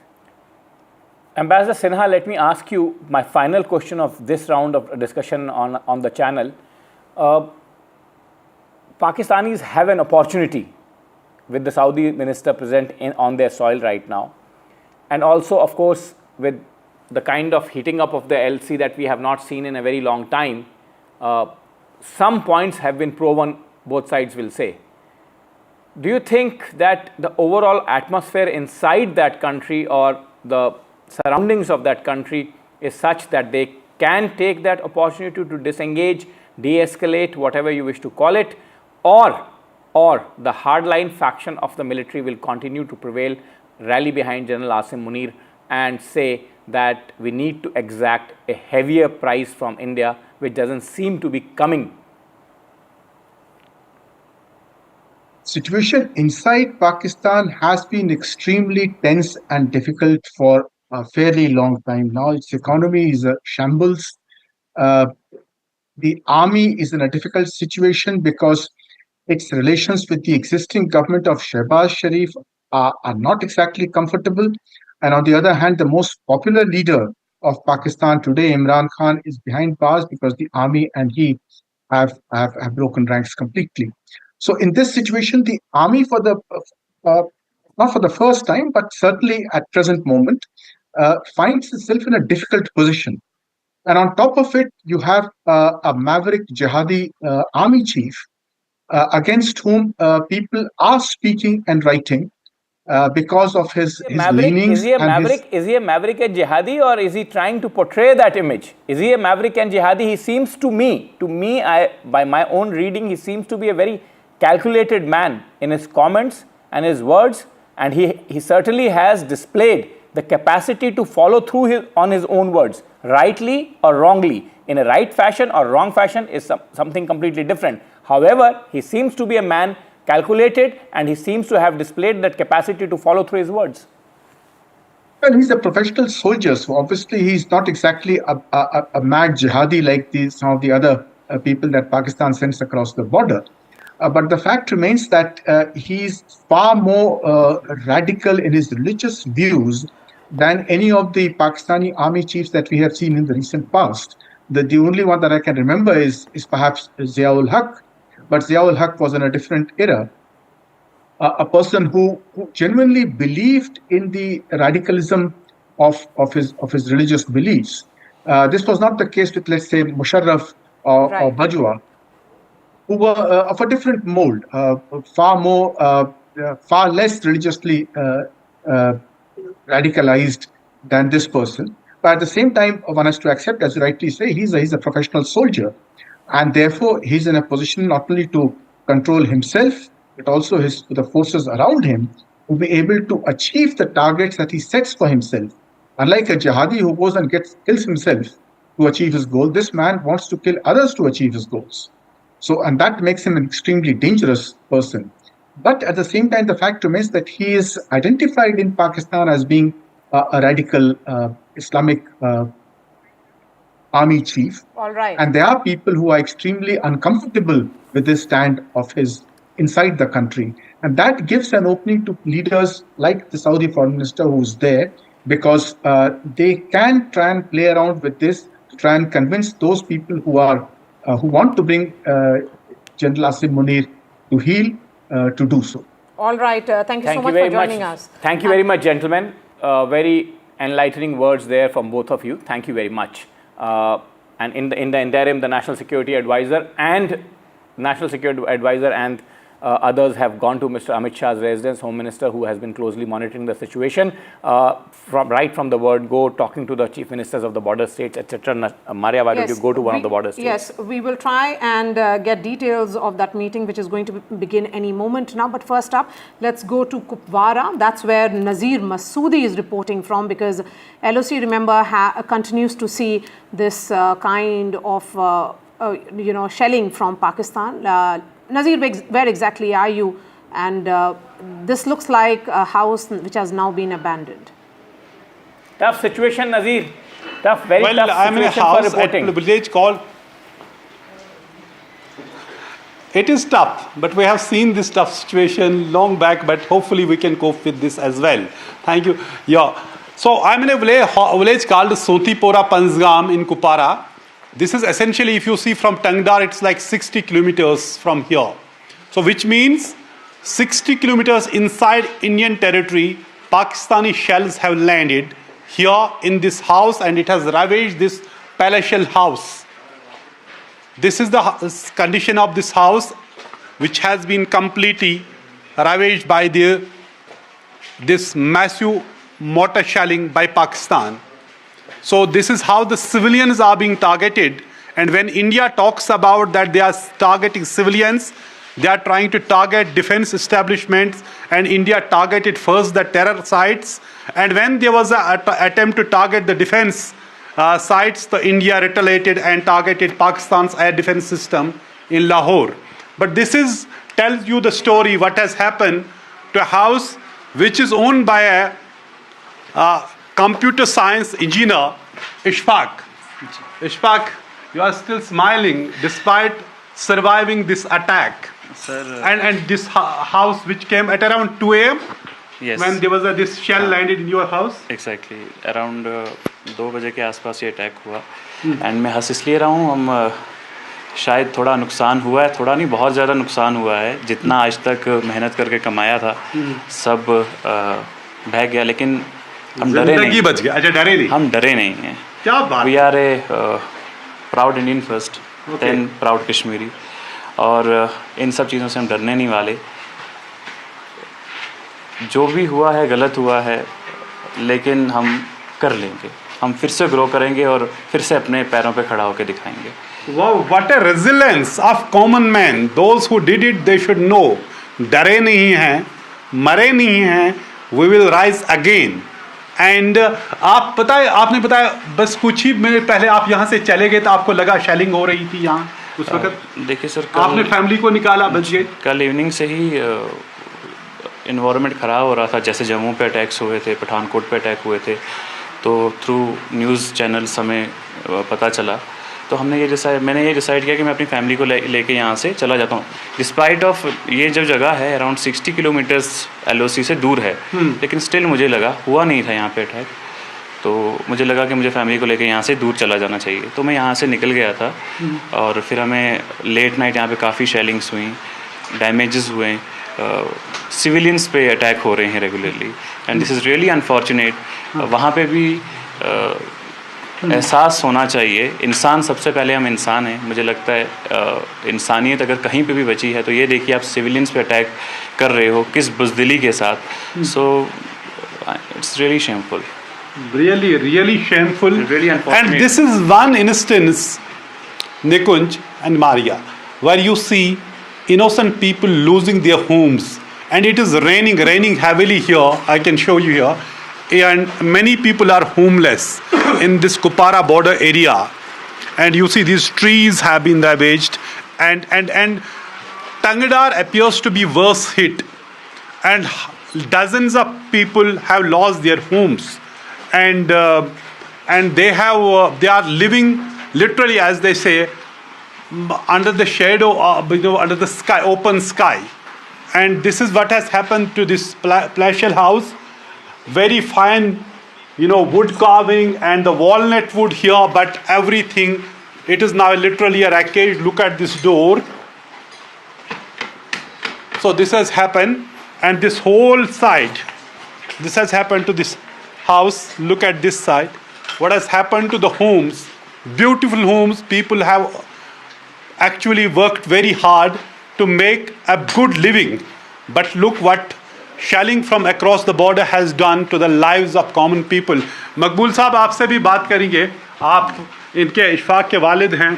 क्या लगा आपको कि जब इस तरह आपने इतनी मेहनत से मकान बनाया और तब इसको बर्बाद किया, और कई लोगों ने मकान खोए इसी तरह, वो लेकिन आप खुशकिस्मत है तो आप पहले ही वहाँ से खुशकिस्मती ये है कि हमें अकल आ गया. खासकर मेरे बेटे ने ज़्यादा जोर लगा, मैं तो हिलता ही नहीं था. इसने ज़्यादा जोर लगा, नहीं पापा चैलेंज हो रही है, ये कोई भी सिविल वगैरह नहीं देखते, लिहाजा हम निकलते हैं. तो कल शाम को ही हम निकले, रात को ही निकले. और 2 बजे रात को यहाँ 2 बजे रात को ये हुआ सर. दूसरा एक बात मैं शुक्रिया अदा करने का अपने इंतजामिया का। तो वो SHO साहब रात को उन्होंने मुझे SHO कराल पर आने मुझे रात को ही खबर दी कि आपके एरिया में शलंग हो रही है, आप उधर तो नहीं है। मैंने कहा नहीं सर उधर नहीं है। रात को वो भी रात को SP साहब और DC मैडम फौरन पहुंच गए थे, सुबह ही पहुंच गए थे यहाँ। Exactly. So in fact, in this area, Pakistan has also tried to target the defense establishment here, our military sites, and here also. Let me show you the other side of this house from this side when we go down. Thank you for getting all those visuals and speaking to the people. It is the lives which have been impacted, and they'll take years to perhaps go back to their livelihoods and build a new home. So certainly a lot of challenging times for people, particularly those who are living along the LOC as this indiscriminate shelling continues from the Pakistani side. A piece of breaking news coming in now where this is coming from the Home Minister's residence. Home Minister Amit Shah is chairing a crucial meeting as tensions escalate between India and Pakistan. This is an overall review of the border security. Several paramilitary forces will be present, CISF, ITBP, among others. Vasudha is joining us live from outside the Home Minister's residence. Vasudha, give us the details. Well, Maria, what I understand is even in the midst of this retaliation by Pakistan yesterday, the drones and missile attacks that Pakistan launched, all of which have been fortunately neutralized by Indian armed forces. Home Minister Amit Shah did speak to Daljit Singh Chaudhary and also RS Pura, who head BSF and CISF respectively. And this important meeting is taking place in the shadow of what happened yesterday. I'm told that the Home Minister held a similar meeting yesterday, but of course the situation has changed. Yesterday, somebody who attended the meeting also told me how the Home Minister has been keen on insisting on three things. One, of course, the heightened alertness, vigilance across the entire western frontier. Remember, the bordering districts are facing the brunt of it, and that's why there's a lot of scrutiny on them. They've been in the hit list of Pakistan not once but twice. Both times the attempts have been neutralized by India. The second thing that he has talked about in the meetings that were held yesterday is, of course, increased vigilance against any misinformation, and third, of course, is heightened vigilance, alertness when it comes to the bordering districts. So that is why BSF is in the picture. CISF, because the Home Minister has been insisting a lot on the security of airports. Remember that military installations, military air bases, Air Force air bases are particularly in the hit list of Pakistan, which is why the Home Minister has specifically been talking about how public infrastructure needs to be guarded very strongly. Hence, CISF is also in the picture. The other organizations which are completely responsible for the internal security of the country will be taking part in this. In the meeting that was held yesterday by the Home Minister, he has also emphasized on the availability of essentials and ensuring that they are procured, especially by people living in border districts, very easily. And the second thing that he has told the states to also maintain is to ensure that there's no anti-national propaganda, and most importantly, to check on the spread of misinformation. In fact, I checked with other ministries today. JP Nadda, the Health Minister, is also holding a similar meeting in a short while from now to check on the essentials, availability of essentials, particularly of medicines, ensuring that the prices don't go up. Prahlad Joshi. Vasudha, the responsibility of that international border and guarding the civilian population against the Pakistani ingress, against the Pakistani assault, lies with the Home Minister, and that is why those series of meetings, because remember, the international border, unlike the line of control, is manned by the paramilitary forces across the globe, and those paramilitary forces like the Border Security Force, like the SSB, like the ITBP, on the various frontiers that we have. Subramaniam Committee post-Kargil set up this process in motion, that one border, one force, and now consequently the Indo-Pakistan border is the responsibility, direct line responsibility of the Border Security Force, reporting directly into the Union Home Minister, similarly with all other frontier forces. So that is why the series of meetings, the coordination with the civil administration, the protection of the civilian population, halting the ingress of Pakistani infiltration, all the responsibility of forces like Border Security Force and the Ministry of Home Affairs. However, at this point in time, I must ask you another question, that alongside the Home Minister, Union Finance Minister is also chairing a meeting. And that meeting is to strengthen the cyber security, particularly of the digital infrastructure of banking and finance in this country. Obviously, Pakistan will try to up the ante on multiple fronts. and attacking or bringing under attack the digital frontiers of our presence will also be one part of that exercise. What are you picking up from the Finance Ministry? Are they trying to put in some sort of additional firewalling on platforms that are being routinely used by people not only inside Indian territory but also outside? Absolutely, Nikunj, that is what all ministries have been telling us. There have been several meetings going on to ensure that there are no more attacks, especially when it comes to servers or important organizations. We remember that, the AIM server was hit out by Pakistani hackers a few days ago. That was a year ago, and it took almost, 6 months for India to, ensure that it's back on its feet. Now, what's happening in the Finance Ministry, I will find out in a bit and tell you, but this is something that's happening across ministries. I checked with at least 4 of them. There are ministry level meetings happening at all levels to ensure that there is no misinformation of any kind. In fact, government sources have just sent out this review of what kind of information was floating around. Remember, a lot of YouTube channels, almost 117 YouTube channels have been blocked yesterday.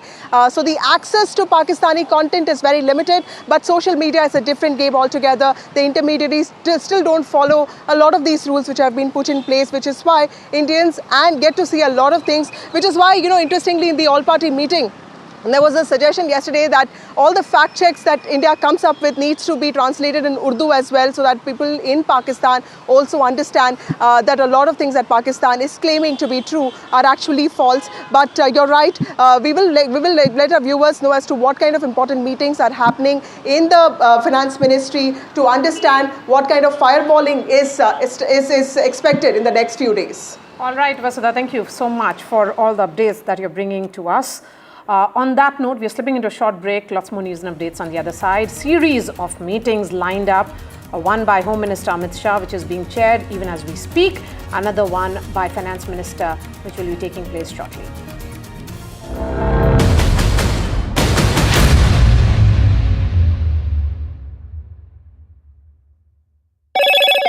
Hello, Moto. Motorola,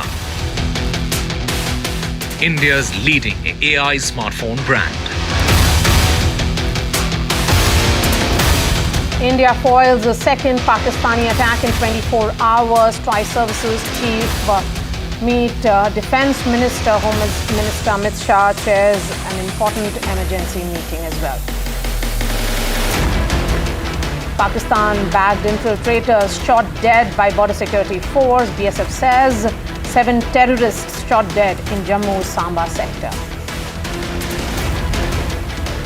Army releases an official video, says several Pakistani military posts along the LOC have been destroyed by Indian forces.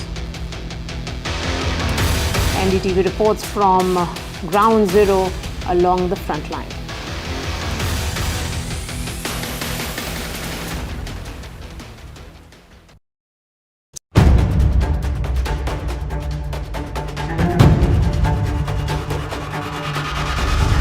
If it matters to you, if it matters to you, if it matters to you,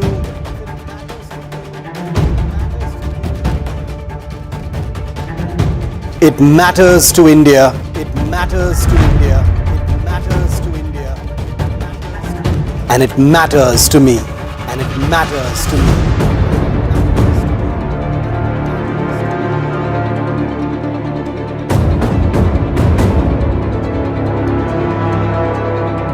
India Matters with Shivaroop, only on NDTV 24/7.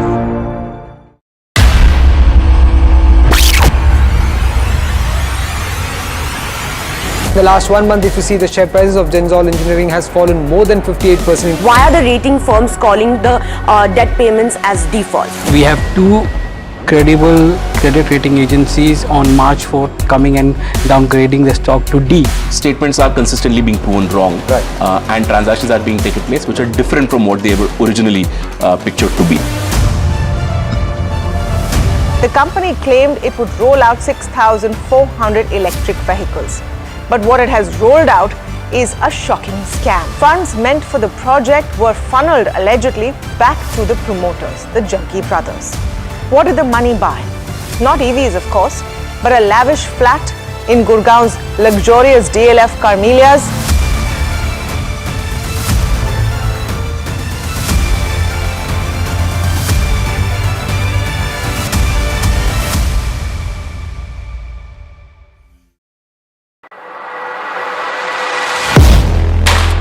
Do you really know the company you invest in? What is the real picture behind presentations and claims? Is the outlook as rosy as the company claims? Know Your Company, powered by NDTV Profit Research, shines a light on the biggest stock market movers.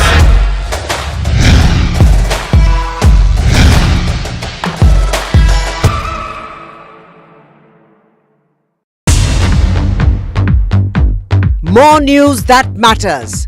Big exclusive. Tulsi Gabbard gunned down by Pakistan-backed cowards. When you interact with people on ground, you're able to reflect their sentiments much better. More debates that shake the system. More exclusives you won't find anywhere else. Not just another prime time. It's a prime time that's unmissable. I've been reporting on all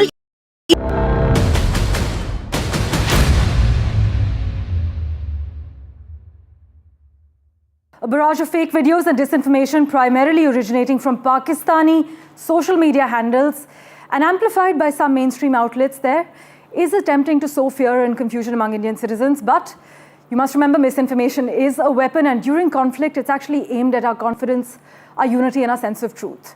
Whether it's from the fake drone attacks in Punjab to the false claims of missile strikes and army base hits, the propaganda is being spread with chilling precision. But let's just take you through the truth. Let's break down 7 major fakes that have been busted by the Press Information Bureau just between 10 p.m. last evening, that's the 8th of May, and 6:30 a.m. this morning. Let's begin with the fake drone strike in Jalandhar. It was circulated widely to create panic, but it was a farm fire video, unrelated and mismatched in timing. In fact, even the district collector has confirmed that it was fake. This brings us to the second one, which is the fake attack on an Indian post. It claimed destruction of a post by the so-called 20 Raj Battalion, except no such unit actually exists in the Indian Army. So pure fiction, pure propaganda. The Beirut blast shared as a missile strike, well, yes, you heard that right. A 2020 Lebanon explosion video was passed off as a recent attack in India. It's been fact-checked and debunked. There's also a fake Fidai attack in Rajouri. No such suicide attack actually took place, but the fake video has spread fast, meant to actually destabilize trust and the morale. Also, there's a letter claimed to be from some General V.K. Narayan. But the problem is, there is no General V.K. Narayan as Chief of Army Staff. The letter was completely fabricated. Meanwhile, there's also a bizarre claim that the Ambala Air Base was used to attack Amritsar. The Press Information Bureau has clearly confirmed that this is baseless and malicious. And the one that everyone's talking about, whether there's an airport entry ban across India, well, that's fake. No such blanket ban was ever imposed, the government has confirmed. That claim has been flagged and busted. And as Pakistan tries to throw a section of our population off guard, off balance, and try to rattle the border populations, particularly in the western front of the country, much of the country has shown the fortitude, the grit, and the determination to go ahead with their routine daily lives and not allow Pakistan the opportunity that it is trying to look for to fish in the troubled waters. The hustle bustle in the city of Joy, Kolkata continues, even owing to a state holiday today to pay tributes to Rabindranath Tagore on his birth anniversary.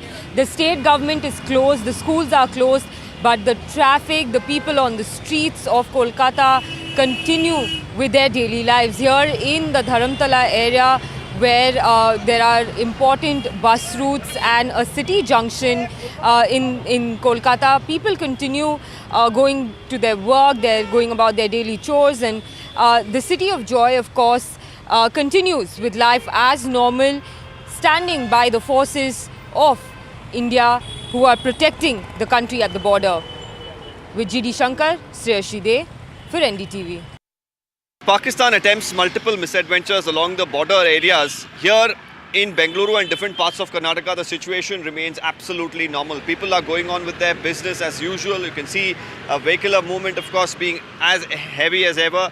Children are going to schools. Here we are at a coaching center in Bengaluru where you can see hundreds of kids have turned up, and they're all here to ensure that they can get their practice. Let me speak to a few of them who've come here.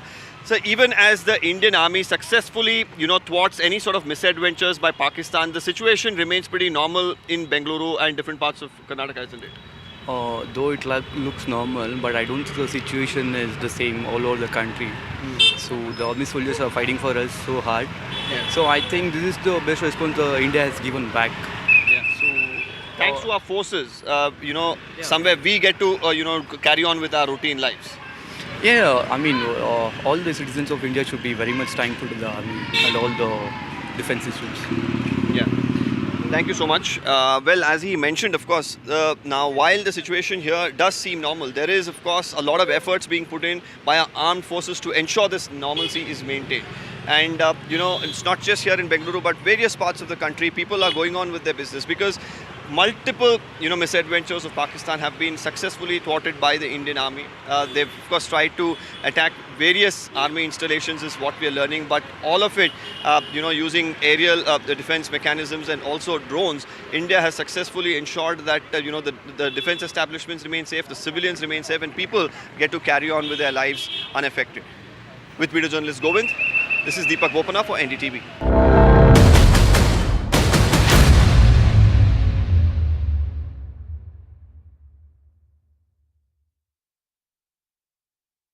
As Indo-Pak tensions escalate and several parts of northern and western India are being targeted by Pakistan, things are pretty normal in cities like Mumbai. Of course, I'm standing at the iconic gateway of India, which sees a lot of footfall on a daily basis, but life continues with a sense of normalcy in several sensitive and iconic locations in the city of Mumbai. A place like this was the epicenter of 26/11 attacks as well. Right next to Gateway of India is the Taj Hotel, which saw attacks during 26/11. You can see visitors in large numbers, tourists, locals, vendors going about their day, which reflects city's resilience. But let me also tell you that security across Mumbai has visibly heightened, especially in many of these sensitive locations, iconic locations. Mumbai police have ramped up patrolling, especially in high footfall areas. Additional forces being deployed at several strategic locations, including markets, transportation hubs, popular shopping zones, and also across several of these locations. This is next to the coast, so coastal security has also been heightened in these areas. Let me just go across to some of the tourists here.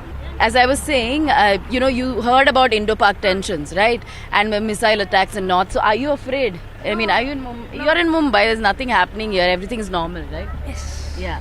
Are you afraid at all that something could, go wrong here? No. Not afraid. No. Huh? Not afraid at all. Not afraid. No. So you've come here, you're tourists here? Yeah. Okay. How long are you in Mumbai? For 2 days. Okay. Yeah. So you're not like, there's of course high alert everywhere, but you're going about your day, right? Yeah, I'm good. So these are tourists, when we see people coming to Mumbai on a daily basis in places like Gateway, to catch a glimpse of several of these iconic locations. As you can see, it is business as usual. In Mumbai, you can see tourists thronging here. Of course, this is morning time, and the tourists have already started coming into this area.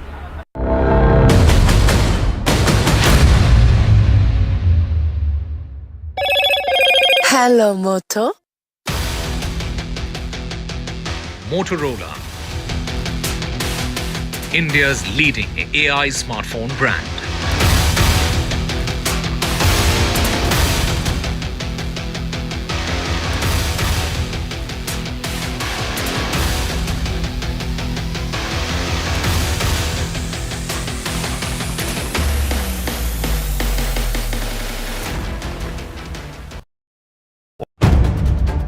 If it matters to you, if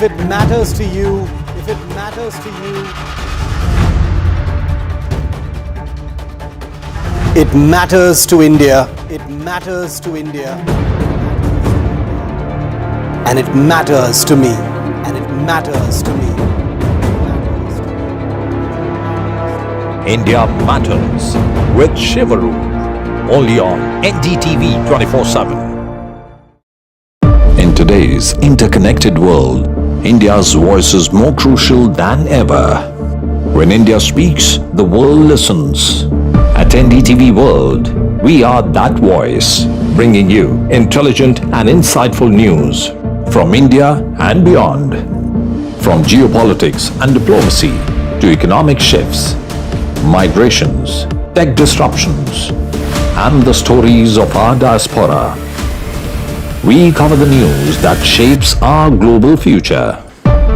NDTV World, your new home for global news is here.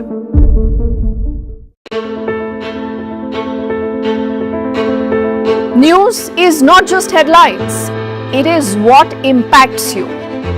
And news should never be mistaken for noise. What matters is the reality.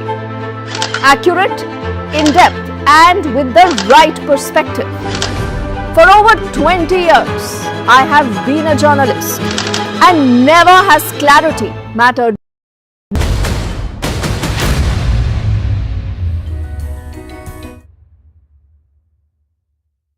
Ministers chair separate meetings. Finance Minister Nirmala Sitharaman to chair review meet on cyber security.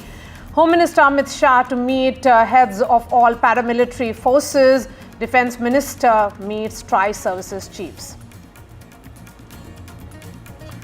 Pakistan-backed infiltrators shot dead by border security force. BSF says 7 terrorists shot dead in Jammu's Samba sector. Indian Army releases footage of military action against Pakistan. Several Pakistani military posts along the line of control have been destroyed by Indian forces. And massive shelling by Pakistan across the line of control. NDTV reports from affected villages.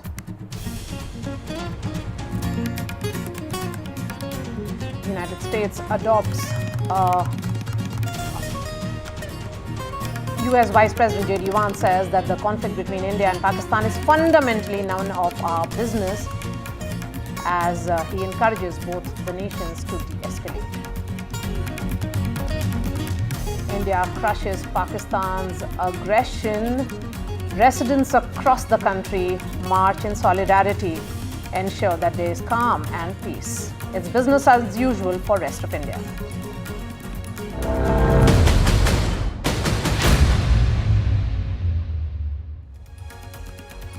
Important meeting will be chaired by Finance Minister Nirmala Sitharaman roughly around 4:30 p.m. where Finance Minister will be reviewing a meet on cyber security and security of all the financial institutions and banking sector.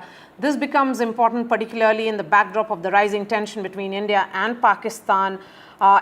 This entire warfare, Nikunj, will not be certainly limited to the military action which is being carried out by Pakistan. It will be playing out at multiple levels, and that is the reason why this multi-dimensional, multi-layered approach by India.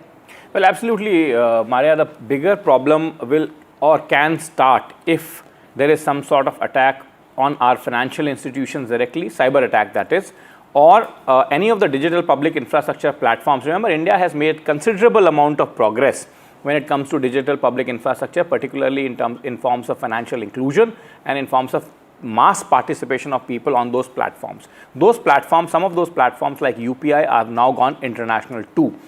And whenever the platforms broad-base themselves, there is always a chance that some enemy country, some enemy elements hostile to your interests can try to puncture the safety and security of theirs. This is, of course, an apt moment for Pakistan to try and do that, because in this situation, they can quite clearly camouflage it as an overarching act of hostility and aggression in the face of Indian aggression.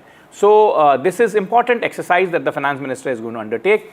My sense is that it is not just the public banking institutions, but it is institutions like SEBI, it is institutions, it is multiple financial platforms, it is institutions that are multilateral in nature with India's participation will also need some sort of a review and an additional degree of protection, keeping in mind sustained barrage of Pakistani attempts. Yes, so Vasudha is joining us live now.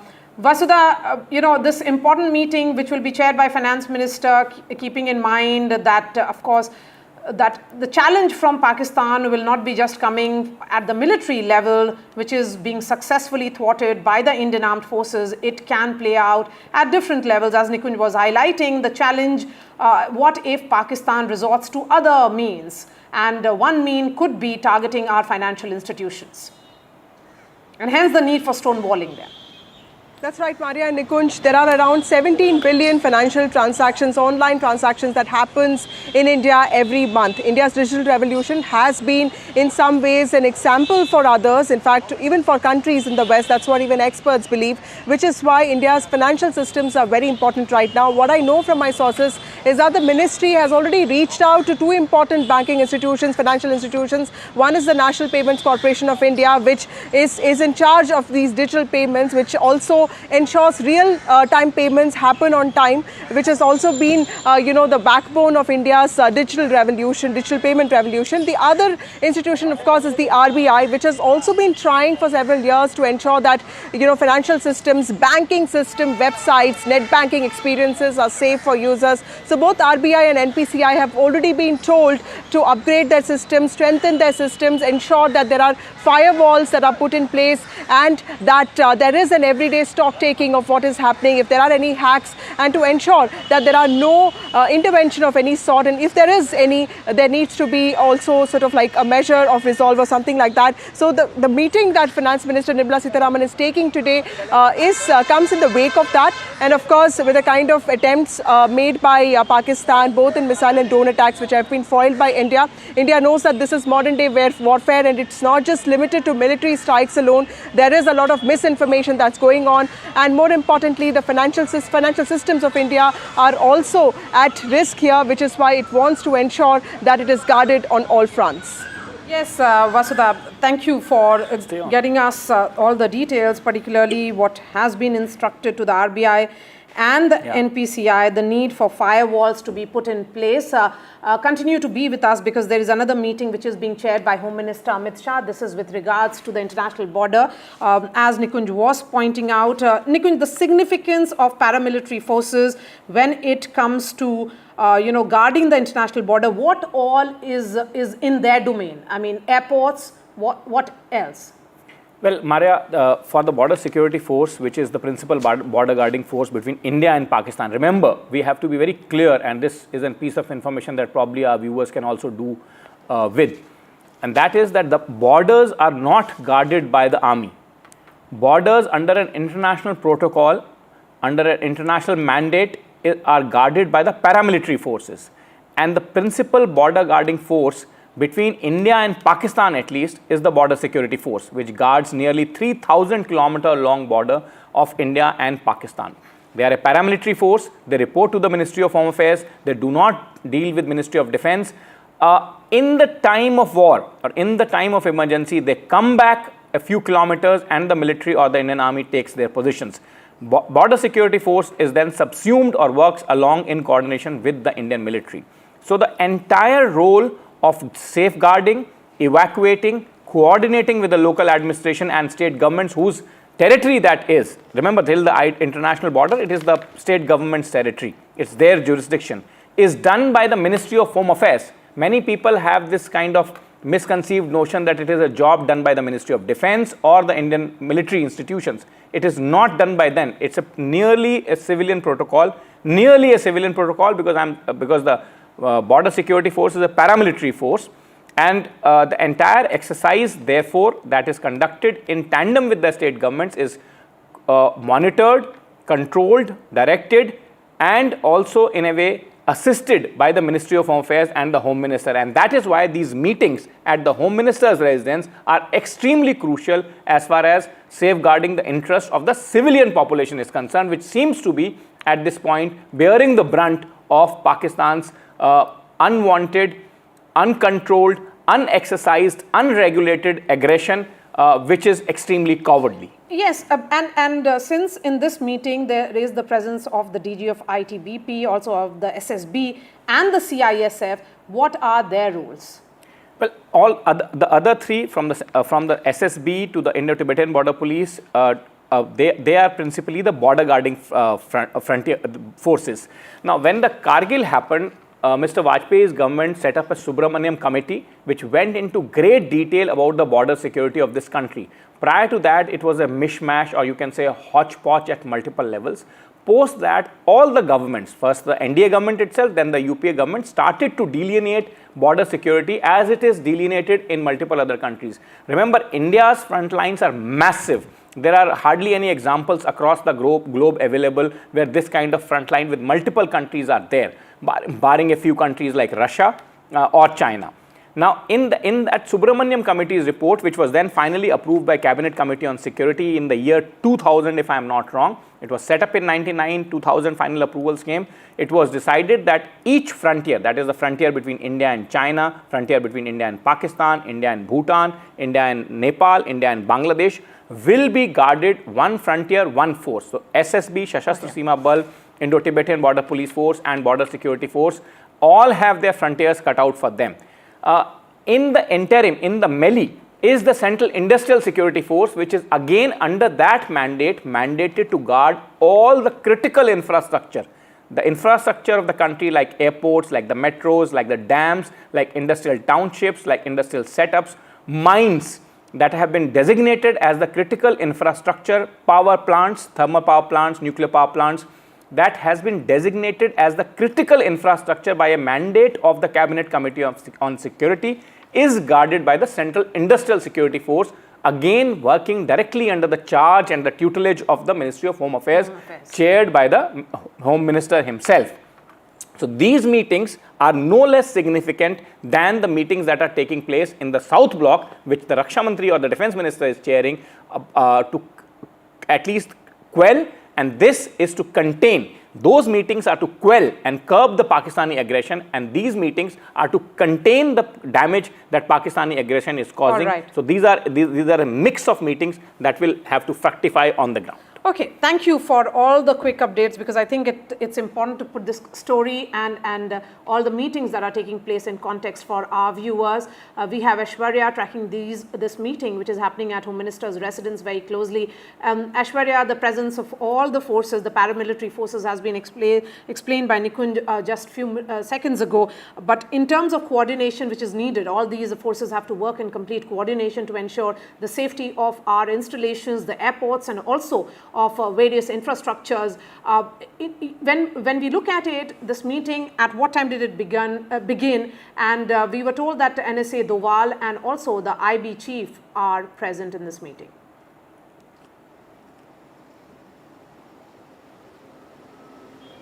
Well, for clarity of our viewers, to break it down, there are series of meetings which are going on at different places, be it the North Block, where I'm reporting from at the Ministry of Home Affairs, be it the Defence Ministry, or be it at the Home Minister's residence. Now, one meeting is taking place at the Home Ministry, where Home Secretary is chairing. The DGs of the IDBP and the SSB are present, and Home Secretary is chairing that meeting. Another meeting, the DGs of the CRPF, CISF and the BSF, which is being chaired by Home Minister, is going on at Home Minister Amit Shah's residence. IB Chief is also there at Home Minister Amit Shah's residence. For the clarity of viewers, NSA Ajit Doval has not reached Home Minister Amit Shah's residence. He is not there in that particular meeting. On the other side, at the South Block at Defence Ministry, of course, we have seen those pictures where Rajnath Singh chaired the meeting with all the three service chiefs, along with the CDS, and the Defence Minister was briefed about the ongoing situation along with the line of control and international border, and how India has retaliated as far as the action against terrorism and the infiltration bid that happened, and how Indian armed forces are jointly coordinating together and taking action against the Pakistani action along the line of control. So that is a separate meeting that is taking place. Home Ministry and Defence Ministry has its separate meetings which are going. Apart from it, of course, the Health Ministry, JP Nadda had also spoken to the senior officials from Health Ministry as well. Some specific directions had been given by JP Nadda as well. Finance Minister Nirmala Sitharaman is also chairing a separate meeting at the Finance Ministry over here in the North Block. So all the crucial ministries and the top ministers taking separate meetings. All right, Aishwarya, thank you so much for joining us. As always, Aishwarya, a tough day for you. Yet again, another tough day. Carry on. Joining us now is Mitali Nikore, who is an economist. We also have Jitin Jain, a cybersecurity expert. Nikunj? Well, yes, my first question to Mitali. Mitali, what is it that the government of India, when it decides to review the security, the cyber security, remember when we put in the additional OTP in this country, the world was scoffing at that there is too, and in most of the Western world, that additional OTP protocol still does not exist actually. Then what is it that we are trying to, or the finance ministry mandarins are trying to look at this point in time as far as the cyber assault that we can expect from Pakistan in terms of firewalling our institutions, our digital public infra platforms, our net banking experiences, and most critically the credit card transactions which actually travel through globe before fructifying in seconds. Absolutely, and good to be on the show, Maria and Nikunj. At the end of the day, this war is being fought on various fronts. This is not only a traditional military conflict. I mean, it began with Pahalgam, but after that, it was answered by the Indus Water Treaty being suspended, and it was answered by trade embargoes. So this is as much an economic war as it is a military campaign. And today, India's economy is also, being attacked in many ways by the Pakistani criminal establishments, and especially the elements, within Pakistan that have been nurtured over the years to become, very, very expert. These experts in cyber attacks, and which unleash their cyber attacks throughout the year across the world, are now being marshaled, to attack the Indian economy in many ways. And therefore, these kind of measures, having an additional OTP, having, being careful about scams. I think online scams are something that all of us can actually fall for. We, keep getting those calls and messages, that prompt you to, enter in your bank account number and enter in your passwords in your phone. Even WhatsApp forwards can actually be a way to steal your banking information. So I think, at this point in time, the fear of the might of the Indian economy and the resilience of the Indian economy, the fact that the, Indian stock markets have not even fallen by more than 1%, whereas the Karachi Stock Exchange has been shut down since yesterday. It shows us the fear that is there on the other side, and why we need to take measures to secure and safeguard our economy. Taking that thread of thought ahead with you, what Nikunj was asking, what is it that we are preparing for in terms of, because the government of India is effectively countering all the fake propaganda coming its way through the PIB, but when it comes to meetings of this nature, what can we expect? So I think, Maria, that's a question to Jitin. Mitali, that's a question to Jitin. Yes. Look, Maria, there are three things. A, in times of war, and especially during the fog of war, there is a standard SOP every state deploys to glean technical intelligence, spread misinformation, manipulate media, and third, attack the adversary in a way which can hurt him in the financial sector, telecom sector. So you would have seen, many reports in the past where Pakistan have been consistently targeting defense websites, especially of school, the retired personnel. On the face of it, it might look ordinary defacement, but look, here they were, stealing databases.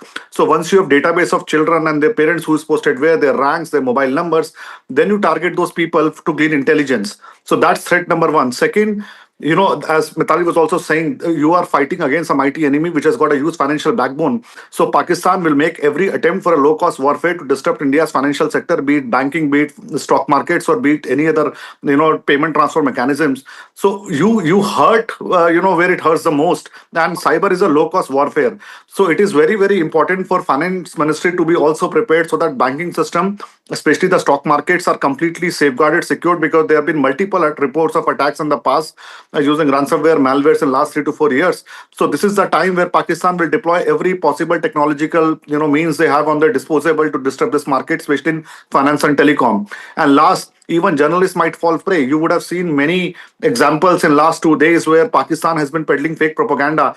Sometimes, the narratives or the news which they are planting might appear to be pro-India, but that could be a clickbait, a mechanism to, trick you into clicking a link or install a malware on your phone. Because journalists today are also, especially who are reporting on defense and national security, or on the front lines, are also a probable target to glean intelligence about what has happened, what might not have been reported, or what, exclusive footages, visuals, to verify certain events, certain things. So, strategic community, defense personnel, general, banking sector, telecom sector, everybody is a target on the table today. And Jitin, because the finance minister will be reviewing this entire cyber security apparatus, in the last 10 years in particular, where we have seen this consistent effort being made by Prime Minister Modi's government at multiple levels. That's why we are saying that it's multi-dimensional, multi-layered. Finance minister chairing meetings which have to do with financial institutions, banking setups, their home minister looking at the paramilitary forces, the security of along the IB and our airports that's needed, and then you have Rajnath Singh speaking to the chiefs of various forces. You have seen that coordination between various ministries as well. So when we look at the finance ministry per se, what has the government done in the last 10 years to ensure total security and firewalling of our institutions? I mean, so much, and probably also so much remains to be done. We could have done much more. And the reason is, in financial sector, we are more vulnerable than Pakistan. Not because we are weak in our security. Baba, in one more. It is because, can I complete? Yeah, it is because in last 10 to 12 years, the speed at which Modi government has digitalized our economy, we have put every single public service online. We have, most of our financial transactions have gone online. We have gone on to Aadhaar-based KYCs. We have gone on to UPI-based transactions. So India's success story has been phenomenal. Today, 80 to 85% of population is using digital service in some form or another. So our size and scale is huge. And that is why our footprint is also huge. And that is why we are more vulnerable. Pakistan, on the other hand, they've got nothing to lose. The system does not have money. So I think India is more vulnerable because we are more powerful, we are more bigger, and our financial clout is where they will try and hurt us. But in terms of security, we have done a phenomenal job in securing our system. But one thing what we could not do is tackle and imagine the menace of this Pakistan-based OTP frauds, credit card frauds, and all those things. And this also reflects at the nature and the image of the economy like Pakistan, where I think most of Pakistanis are thinking now OTP frauds and financial scams as mainstream careers. Like in Africa, a couple of countries adopted ransomware and kidnapping as a full-time job skill industry. Pakistan is now adopting cyber frauds, KYC frauds, bullying scams as full-time mechanism. So I think we have more to worry, and we have more to spend our resources on to fortify our fortress of financial sector and telecom. And my last question to you, Mitali, in this discussion at least, we will continue to discuss this very important and critical aspect of the overall national security with you in the coming hours and days. My last question to you is that our digital footprint or our digital presence is of course humongous. That also gives the adversary an opportunity, and that also makes our job tougher. Do you think that our institutions are geared up, or do you think this is a moment when we can review that entire levels of preparedness and probably put in additional measures in place so that whatever safety can be ensured can be done? Yeah, absolutely. I think, like Jitin has very rightly said, the extent of our digital public infrastructure has expanded to a level that, has been very quick And in this upscaling effort, maybe there might be holes in the armor, there might be chinks in the armor, and this is the time to bridge those chinks. This is the time to beef up our cybersecurity. This is the time to bring in ethical hackers, for example, who can actually test our systems and test the resilience of our systems to multiple and dynamic kind of cyber attacks. We have to have these kind of drills within our financial system in a way that is very similar to the mock drills and the army drills that are taking place at the border towns, or that are taking place even within our cities. I mean, if we have a blackout, which is a power set blackout, which we all had the mock drill a few days ago, imagine a blackout or a mock drill of say your entire system going offline. How do you deal with that? What are the standard operating procedures? I'm sure that those SOPs are already in place, but at some time it is also important to start communicating that to the citizens and saying, please don't panic. If this happens, how do you actually deal with it? How do you actually go about it? Banks need to set out that information. Financial institutions need to set out that information. Even stock markets need to set out that information. And this is also critical for international investors, because international investors need to be able to see that India is a resilient financial market. India has already put in place all the measures that are necessary to secure its financial markets and for financial and economic security. All right, Mithali and Jitin, thank you so much for joining us and giving us all the details and putting the story in context for our viewers.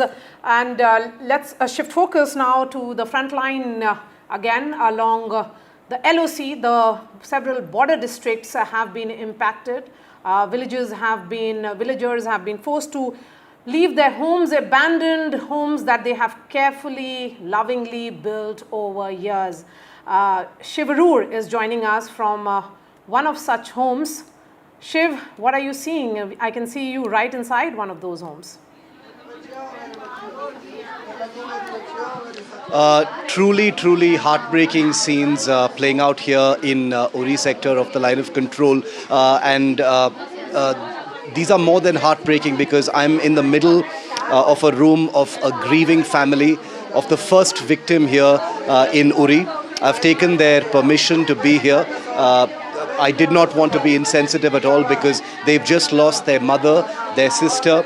This young girl here is the daughter, in fact, of 43-year-old Nargis Bano, who is the first fatal casualty here in the Uri sector. She was traveling in a car to escape from this place during shelling last night. One of those shells actually landed on her just a couple of kilometers from where we are right now. Unspeakable grief. We arrived here a short while ago when her body was being taken out. The three other members of her family have been injured. They're being treated in a hospital not very far from here. Little children in tears, in disbelief, because this is a place, they say, is so close to the line of control that it's never really been in range. Whenever there's been shelling, it's always flown over their heads, as they say, which is so ironic and gone far away. And this time, while Nargis and her family were trying to escape from here in their little car, one of those shells happened to actually land on that car. She died almost instantly. Other people were grievously injured. At least 11 people have been injured in that shell blast, we are told.